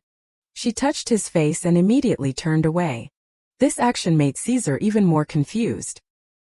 Rain. Irenia decided to tell herself. Yes, that is right. Caesar was just saving me, treating me. But I did not expect our first kiss as husband and wife to turn out like this. Caesar looked at her eagerly, smiling in agreement. Yes, saving. Irenia's heart felt somewhat lighter at this moment. But really, if it were not for Caesar, I might have died. Caesar, thank you for saving me. He looked at her gently and replied yes. Caesar involuntarily leaned closer to Irenia. Then he gently placed a loud kiss on her cheek. This unexpected action made Irenia stunned. Caesar. However, Caesar just innocently pointed to his cheek, smiling and demanding, ran me too. She pursed her lips, constantly reminding herself. It is just a kiss on the cheek. There is no need to be nervous. We do it every day. With that thought, Irenia closed her eyes tightly and kissed Caesar on the cheek. He laughed happily like a child. This innocent expression of his made Irenia smile as well. Caesar, I do not know why, but you always easily erase all my worries. On the other side at this moment there were noises of commentary. What, rejecting all visitors? Glovinetta gave a meaningful smile as she continued. I was going to scold her today. She is usually so loud. She is probably scared now. Marta said without haste. Actually, there was a bit of a commotion last night regarding the second young lady. Hearing this, Glovinetta asked back. What commotion? Marta leaned into her ear and whispered. Actually. After hearing the story, Glovinetta immediately burst into laughter. She happily repeated what she had just been told. Irenia almost drowned in the lake, serves her right. I wish she had just died. Hearing this, Marta hurriedly warned. Young lady, please do not say such ominous things. Knowing that suicide is a great sin that can cause the whole family to be abandoned, what if young lady actually has foolish thoughts? Glovinetta laughed until tears streamed down her face, explaining slowly. Marta, you do not know. That little Irenia is very sharp-tongued. She absolutely would not commit suicide. But still it feels weird. Marta asked anxiously when she saw her start to move. Young lady, what are you planning to do? Glovinetta's gaze became sharper. She smiled faintly, asking back. Who was the person who witnessed that event? Only a short time later, Marta had brought that person before Glovinetta. Young lady, the person you were looking for, Madame Aranzo, is here. Mercedes herself was extremely wary at this moment. What does the crown princess's sister want from me? What if she has unfortunately suspected something? However, she was immediately surprised. Glovinetta spoke haughtily to the person opposite her. Nice to meet you, Madame Aranzo. She greeted Mercedes with a warm smile. I am Glovinetta Flores, the eldest daughter of Duke Flores. Then they sat together at a tea table. A conversation took place. Glovinetta's demeanor completely conformed to Mercedes' standards. In her heart, comments began to appear. Oh my God, how noble. Completely different from that bastard child. It is definitely a different level. If only someone like her was the crown princess. Mercedes even painted a romantic picture. The two of them would stroll under the clear blue sky like a painting. In that painting she would also appear, and I will follow silently, serving them and suggest some tea. The two highnesses would surely be happy and look at me. In Mercedes' imagination, Caesar would smile and agree, do that for me, Mesh. Looking at me, Glovinetta's call pulled her back to reality. Madame Aranzo, Mercedes hurriedly replied, yes. She then changed the subject, but I do not know why Miss Flores is looking for me. Glovinetta slowly placed her teacup on the table and spoke first. I am here to apologize to you on behalf of my sister. Her unexpected words stunned Mercedes for a moment. Excuse me. Glovinetta acted understanding and explained, I heard that my sister dismissed you. I entered the palace later than her, so I only found out now. Even though the child is a bit incompetent, I did not think she would do something like that. Please forgive her rashness and my tardiness. She even resorted to crocodile tears toward her. Madam is the only close person to the prince and older too. How could Irenia hurt Madam like that? At this moment Mercedes replied, She put on a sad face as she reproached Irenia. I sincerely wanted to help the crown princess, but she unreasonably dismissed me.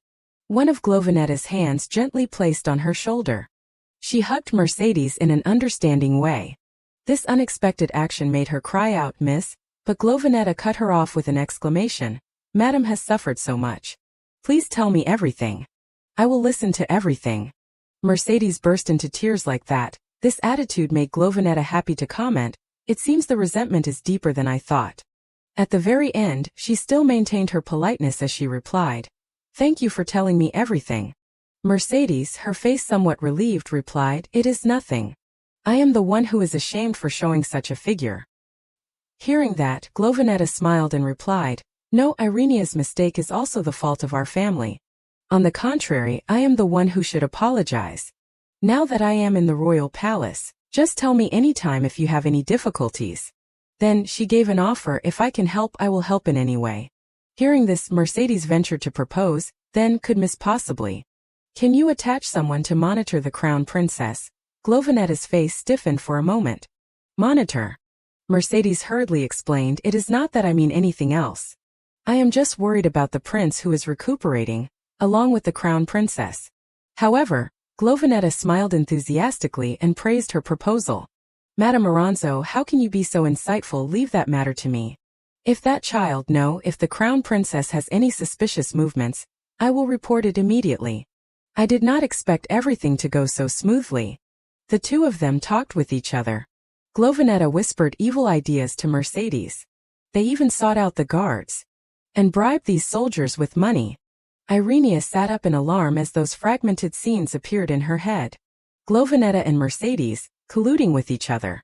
Delphina rushed in from outside, anxiously speaking, Your Highness, are you okay? Richard on the opposite side asked without haste. What did you see?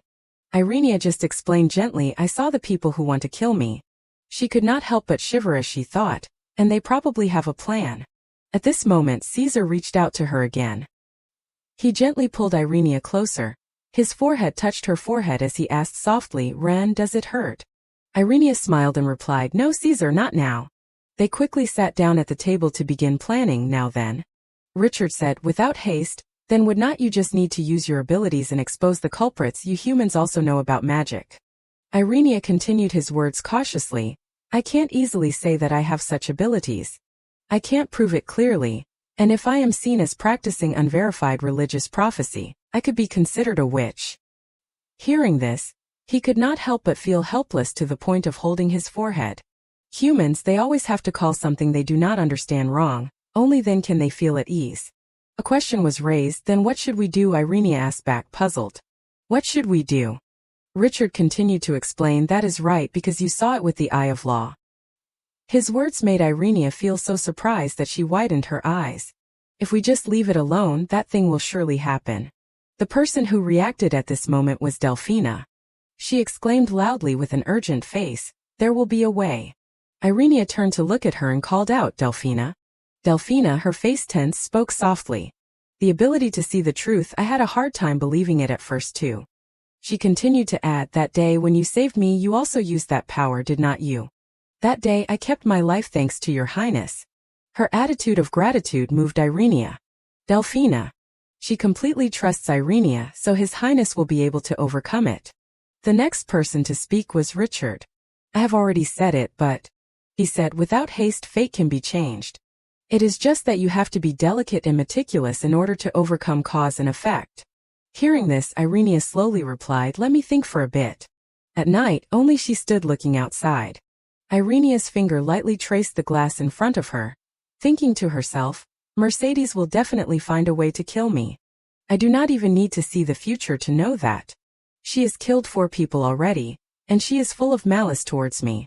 Even if I escape this time, she will wait for the next opportunity. I need evidence that will make her never come back again.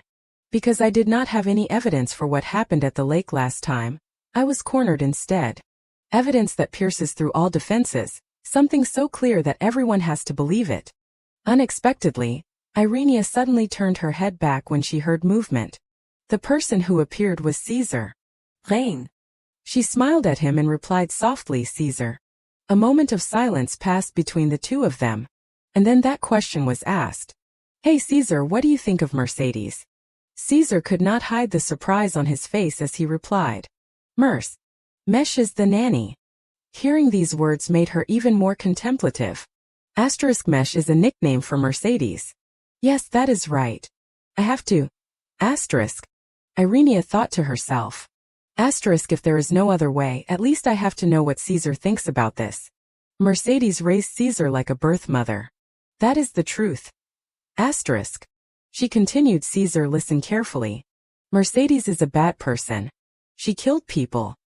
Hearing this, Caesar could not hide the surprise on his face and repeated, bad person. Irenia explained further with satisfaction. That is right. Killing people is a very bad thing. Mercedes is the one who did that bad thing many times. She carefully observed Caesar, wondering, does he understand? Caesar was contemplating at this moment. A scene of a girl's death was remembered by him. The scene at the time was full of tomato ketchup, followed by another girl, and then another victim. At this moment Caesar spoke softly, those dead people, the girls. Irenia flinched as soon as she heard his voice. That is right, the girls who used to be by your side. A painful truth was stated by her. They were all killed by Mercedes. Irenia slowly walked closer to him and continued, and then she stood close to him and continued, now she wants to kill me. Caesar immediately reacted. I do not want Ron to die.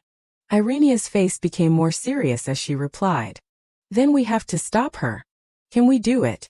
Caesar stated seriously. I will protect Ren.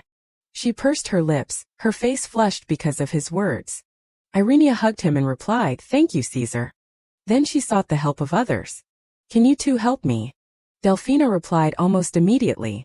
Yes, I will do anything if it is something I can do. Their words surprised Irenia. I thought Delphina would help, but I heard that the elf race is usually very arrogant towards humans, but he is actually helping. Is Richard really helping? Richard explained calmly, what are you thinking? But do not worry, I am a dragon, I can't refuse His Highness. These words made Irenia a little surprised. She turned to look at Caesar. Dragon. But then she did not ask anything more. Okay. A smile was drawn on Irenia's face. Then I will tell everyone what each person has to do. Then a shadow was seen leaving the mansion. This figure walked but was seen by the soldiers. The soldier called out, startling Delphina. Hey! This figure stood tall in front of her. His voice was low. There. What is that? Delphina looked worried, explaining awkwardly, this is. The information was whispered into Glovinetta's ear by the maid. Her face completely could not hide her surprise. What, is it true? The paper they got from Delphina had the content, to the second prince, tonight I will wait for you at the lake, Irenia Len of the Lapis Lazuli Palace. Glovinetta exclaimed excitedly, that little thing really does not know her place, daring to seduce both princes. We have to report this to the Empress immediately. This attitude of Glovinetta made Marta on the side feel concerned. Young lady. Glovinetta was calculating at this moment. No, that is not right. I just came up with a better way. And then she smiled brightly and ordered her maid. Marta, prepare for me to go out. Where is Mercedes Aranzo? Mercedes on the other side was praying, the Lord is my refuge, is my shepherd, I shall not want. She remembered the words Glovinetta had said to herself. Madame Aranzo, because I am too worried about my sister I came to talk to Madame. I am too ashamed so I can't tell anyone else. And then the corners of her lips involuntarily curved into a contemptuous smile. You have given me the power to control all the abilities of the enemy. The story that Glovinetta told, that child Irenia seems to be secretly meeting with the second prince again. I am so ashamed that I do not know where to hide my face, but my position is too difficult, so it is not convenient for me to dissuade her myself. Mercedes' shoulders trembled with excitement as she remembered it. Madame is the closest person to His Highness Caesar. Madame can dissuade her before things get more serious, really? The crucifix in her hand was thrown roughly to the ground with a curse. It is really immoral. Even the gods are ignoring it. How can someone like that be by His Highness Caesar's side? Her eyes slightly closed, and her mouth muttered several words. My son. Mercedes remembered Caesar just like that. Asterisk, what kind of child was he originally? Asterisk. The first time I met His Highness Caesar, it was right after I lost my child due to premature birth. Sympathizing with my pitiful situation, the late Empress Adelaide recommended me to be His Highness's nanny. His strength at that time was not like the strength of a newborn at all. A strong body, full of energy. I still remember the emotion at that time clearly. But that happiness was very short-lived. The position of a prince did not allow His Highness to always be a child. At 4, His Highness was proficient in the national language and 2 other foreign languages. From the age of 6, he had to practice swords. Having to separate from the nanny, who originally did not share the same blood, had to be accepted as a matter of course. Then one day that happened. When the curse acted up, making those around Caesar alienate him, His Highness, the light that was shining on his arm returned to my embrace like a miracle. Everything returned to its original order. His Highness returned to my side, and no one dared to object to that. I believed that from then on my son and I would finally be together forever. However, Caesar still had to grow up, and until that day came. The first one, it was really just an accident. She fell backward in fright in the bridal chamber, unfortunately hitting her head on the edge of the table. She did not die immediately. The unlucky girl's head was spurting tomato ketchup. Her hands raised high, and she murmured begging, "Save me." But how could a wife who was afraid of her husband's appearance be worthy? Once there was a first time, the second time onward was much easier. All of them were arrogant people, unworthy of being by Caesar's side. The fifth one was the most troublesome one I have ever met. At first, seeing her calmly by Caesar's side, I thought maybe this time would be okay, so I was temporarily relieved. But then she dared to interfere between me and Caesar. The more she thought about it, the more uncomfortable Mercedes felt, and her breathing became more urgent as a result. But Mercedes thought, but that is all for today. She involuntarily remembered Glovinetta. Finally, the gods also recognized the mistake and sent a beautiful person to His Highness. And then she looked out at the outside world, in the direction of the moonlight. Just past tonight. My Caesar will return to me, completely belonging to me. On the other side was the figure of Irenia. Abraxas, who she brought along under her clothes, was also actively working. Chirp. Irenia looked down at it and smiled. Thank you, She remembered Richard's teachings. This bird has the ability to sense danger very quickly. It is a power granted by His Highness. Take it with you to guard against the unexpected. That made Irenia make a decision. Everyone is helping me this much, so I have to believe. Believe in the people who are worried about me.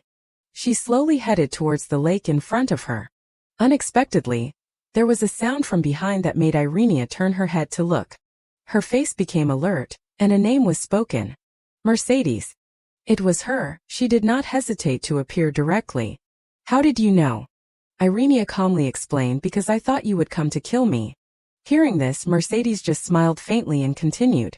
So you know already, but it is too late. She prepared to move. Irenia loudly accused her. I know what you have done. The words made Mercedes pause for a moment. All of the princess candidates, you killed them all, did not you? Her face darkened. What if I said you were right? Irenia continued to question. Why did you do that? She excitedly added, they were all innocent people. You also. However, when Irenia continued, Mercedes stabbed the knife into her. Didn't you also love Caesar? Her face could not hide the horror as she witnessed that. Tomato ketchup splattered on Mercedes' face as the confession was uttered by her own mouth. That is right, that is why I killed them, because I love him. Delphina was also acting on one side. Please save me, please save me. The commotion caused by her made other nobles pay attention. What is it, what is going on? That maid has been. Delphina was being stopped by several soldiers at this moment. Please, I have something I must report to the Empress. Madame Elvira the Countess. Elvira appeared coldly and questioned Delphina. Who dares to cause trouble in front of the Empress at this hour? Her face was panicked as she begged, Madam, please save your Highness. His Highness is in danger. Elvira quickly recognized Delphina. You are from the Lapis Lazuli Palace. Delphina on this side presented in a flustered manner, our crown princess. She was murdered. Irenia's side was more tense than ever at this moment. She continuously cried out in pain as tomato ketchup spurted out non-stop. A moment later, Irenia finally fell silent. The entire night space was silent. Mercedes was still stunned at this moment. However, only a moment later, she could not help but break into a happy smile. Mercedes' voice was somewhat excited. She is dead. She is really dead. She raised her hand excitedly and looked up at the sky with a declaration. I did it again. For my son, for my Caesar. Unexpectedly, at this moment there was a sound from the nearby bushes. Mercedes immediately put on her hood, heightened her vigilance. Someone's there. It is over. Now I just need to leave here quietly then. A scream shattered her thoughts. When Mercedes turned her head to look, Irenia was standing in front of her. Her face could not hide her horror. You are dead already. Irenia was laughing arrogantly. She shouted loudly, save me, this person is trying to kill me. The guards also replied. Over here, I heard a scream from this side. Mercedes panicked and wanted to run away, but the path had long been blocked. Where are you going?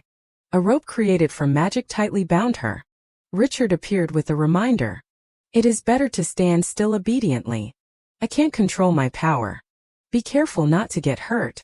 Just in time, Delphina had also run over. Your Highness. She cried out in a flustered manner. Oh my God. Madame Aranzo attacked the crown princess. The nobles did not miss this news and began to discuss. What? Who dares to assassinate the crown princess? Madame Aranzo, Elvira appeared, coldly questioning. What is going on here? Irenia explained in a frightened manner. Madame Elvira the Countess, Madame Aranzo used a knife on me. However, Elvira turned to Mercedes to question. Madame Aranzo, I want to hear an explanation from Madame herself. What exactly is this? She smiled evilly, hesitating to explain. That matter is. The gazes of the surrounding people were fixed on Mercedes, full of scrutiny. The matter is. The noises of discussion entered her ears. There is blood all over the place. How can there be such a thing in the royal palace? Mercedes began to sophistry. A witch. She pointed her hand at Irenia and declared loudly. She is a witch. There is no mistake. She had guessed in her head. I knew she would struggle until the end. A witch? Why are you suddenly talking nonsense? What are you basing it on to call me a witch? Mercedes lied without blinking an eye. That evil woman is walking alone in a place like this. She must be casting a spell. Moreover, look at the blood. She is bleeding so much, but she is still calm. Isn't that obvious evidence? This made the gossiping nobles begin to feel confused. The crown princess is a witch.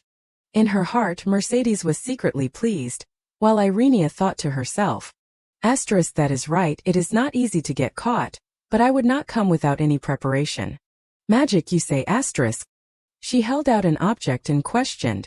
Could you be talking about this? The thing in Irenia's hand at this moment was a crucifix. The nobles whispered continuously, the Bible and the cross. As for Mercedes, her face had long been pale with fear. Irenia then spoke. Yes, it might seem strange that I am walking alone here. But that is because I feel sorry for the soul of the previous crown princess who committed suicide in this place, so I came to pray for her. Mercedes snapped back, lying. Then what about this? This blood. The person who stepped forward to explain at this moment was Richard. That is the crown princess's blood. He did not bat an eye as he counterattacked Mercedes. Didn't you just hurt the crown princess? If I had not immediately used restoration magic, the crown princess might have been in mortal danger. Elvira bowed respectfully as soon as she saw Richard. Glory to the Holy Cross. Royal tutor, please forgive me. Is that true? He said without haste. That is right. Originally, such a prayer had to be done alone, but Crown Prince Caesar was worried that the Crown Princess would go out alone, so he told me to secretly follow behind to protect her. The space suddenly fell silent when someone appeared. Richard looked directly at Caesar and spoke again.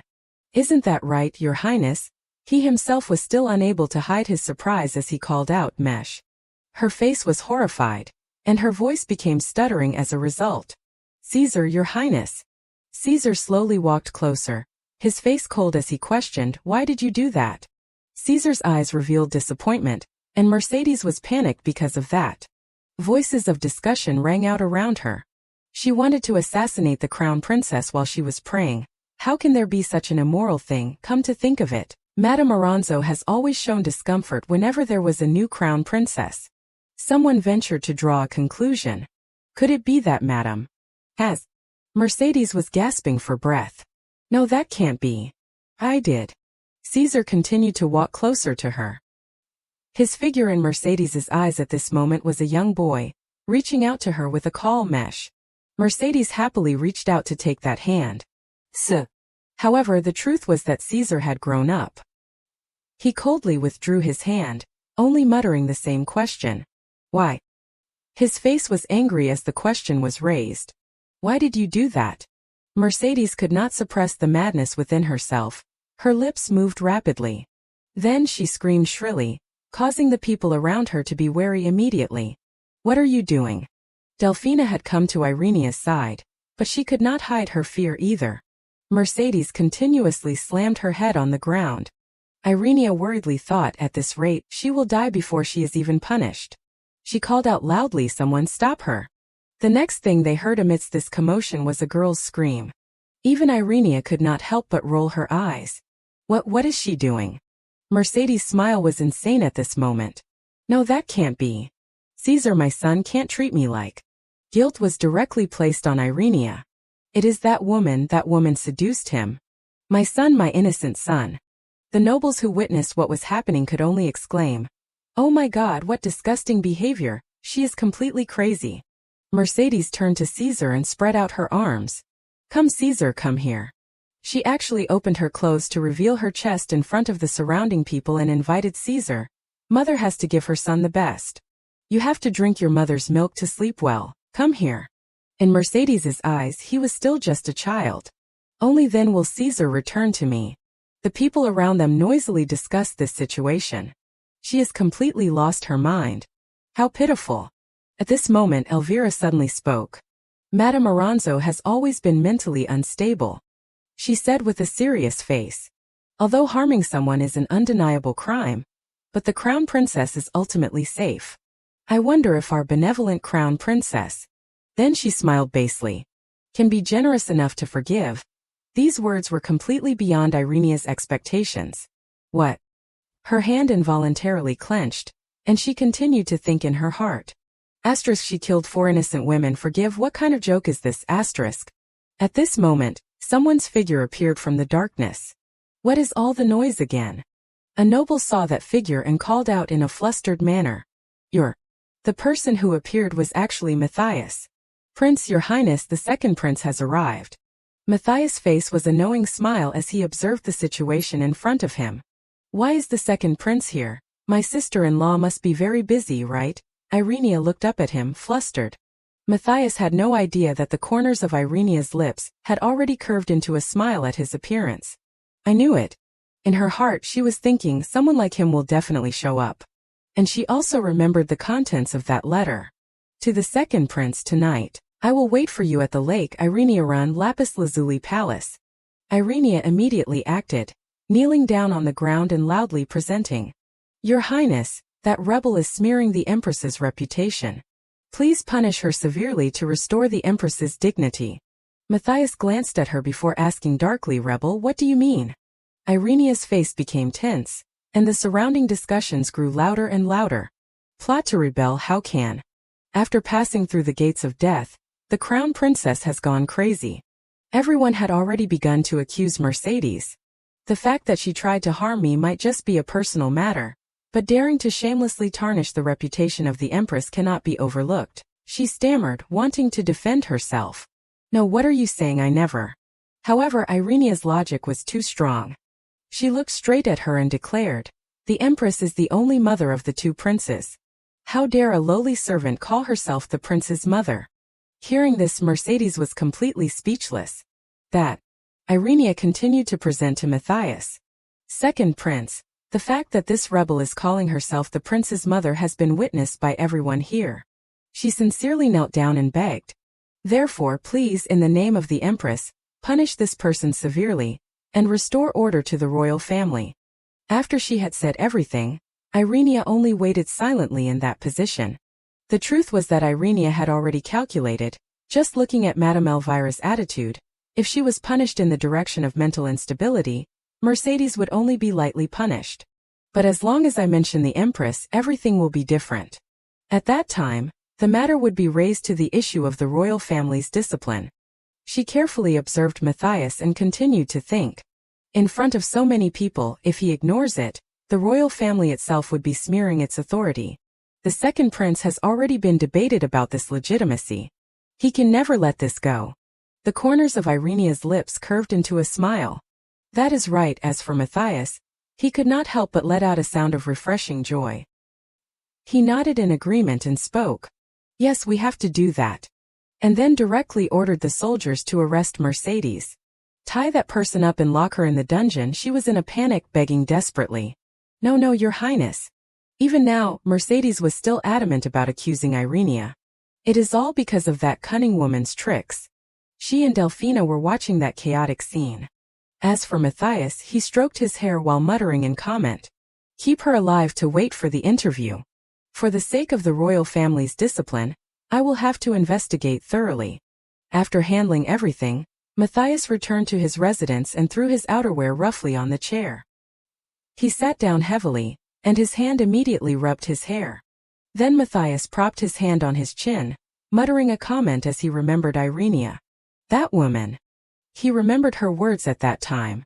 Your Highness, this humble woman has something to report. And the way he had allowed her to present it. Irenia seriously explained. That rebel has confessed that she was the one who attacked the 4 previous princess candidates. The crowd witnessed everything, whispering to each other. What, oh my God, is that true? In the end, Madame Aranzo has. Irenia bowed her head and continued to explain. Before, people always thought that it was a curse entangling His Highness Caesar, but it turned out that it was the hand of man. Matthias glanced to the side, a knowing smile as he repeated what Irenia had presented. The previous crown princesses were all killed. Not suicide but murdered. He began to think randomly, his attention again directed to the neatly placed paper on the table. Could it be that she knew something from the beginning? Even so, daring to take advantage of me without clear evidence? Irenia continued to take advantage of the crowd to ask for help. Your Highness, please clarify the truth and restore justice to the royal family, and return justice to those wronged souls. The corners of Matthias' lips curved into a satisfied smile. So brave, or should I say fearless, it is more than I expected. He was sure of one thing. From now on, there will be many more interesting things to come.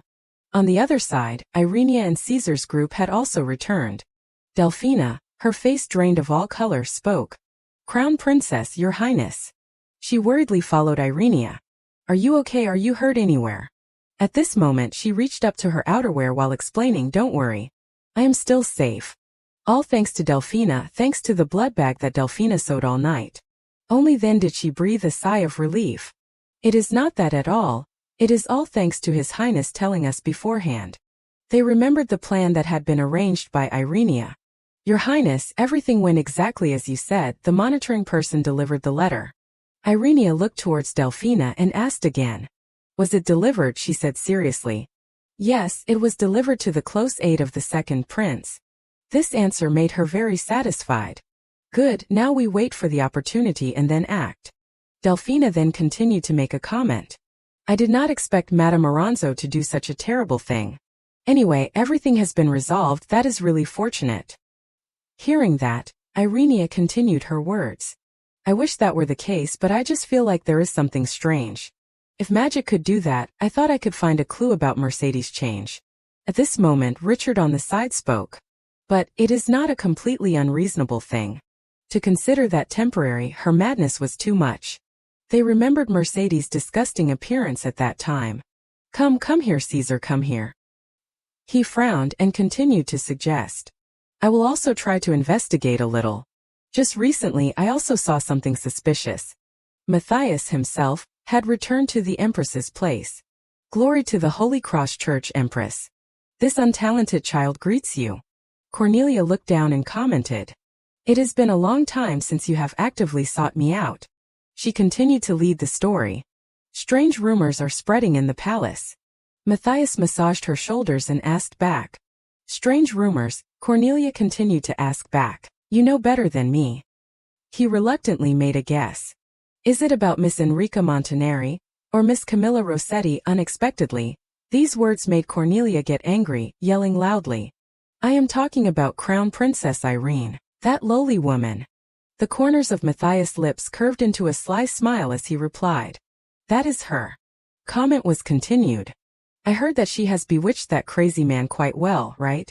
Hearing that, Cornelia directly threw water on him. I will tell you straight, never pay attention to that lowly thing.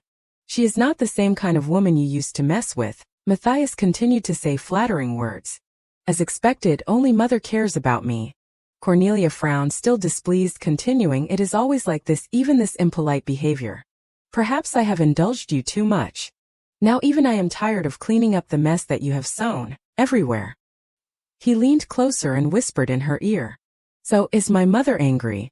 Cornelia blushed, glanced to the side and reminded. Maddie, you are all grown up now. Matthias looked up and smoothed his hair as he replied. Isn't it that way? Mother likes it even more. Don't be angry anymore. He continued to whisper. I only love mother. The story continued with the secret trial of Mercedes being conducted.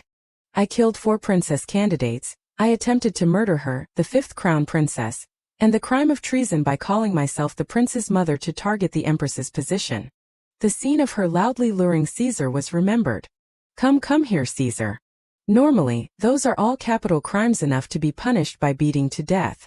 Punishing by beating to death, the method of using a stick to beat until death. But because she has been the prince's wet nurse for many years, it has been reduced to hanging.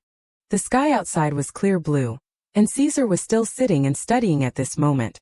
Irenia seriously looked towards him. Her face was an indescribable look of contemplation.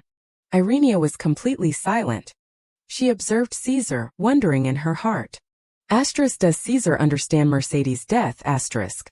In fact, on the morning of the hanging, I secretly went to see Mercedes, avoiding all eyes. In the deepest cell in the North Tower, Mercedes was like a half-burnt piece of firewood. All the madness of that day had disappeared. And the last words she uttered, after so many questions that she had remained silent, were, please, please.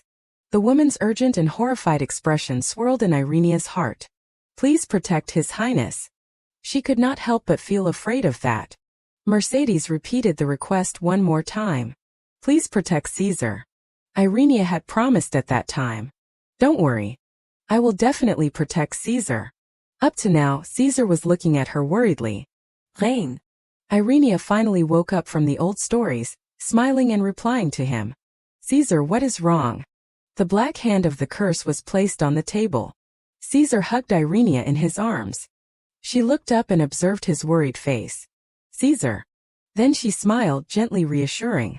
What is wrong? I am okay. A promise was made in the warm embrace between the two of them. It will be okay, Caesar. I will definitely protect you. The sound of scissors rang out, followed by several locks of hair falling to the ground. Delphina gently reassured him when she heard several sounds of opposition from him. Almost done, Your Highness. Irenia also continued her words. It is okay, Caesar. It is done, it is really done. Her cheeks could not hide the red blush, and she thought to herself. Although I had predicted it. She looked at Caesar's new appearance and commented. Caesar, you are really handsome.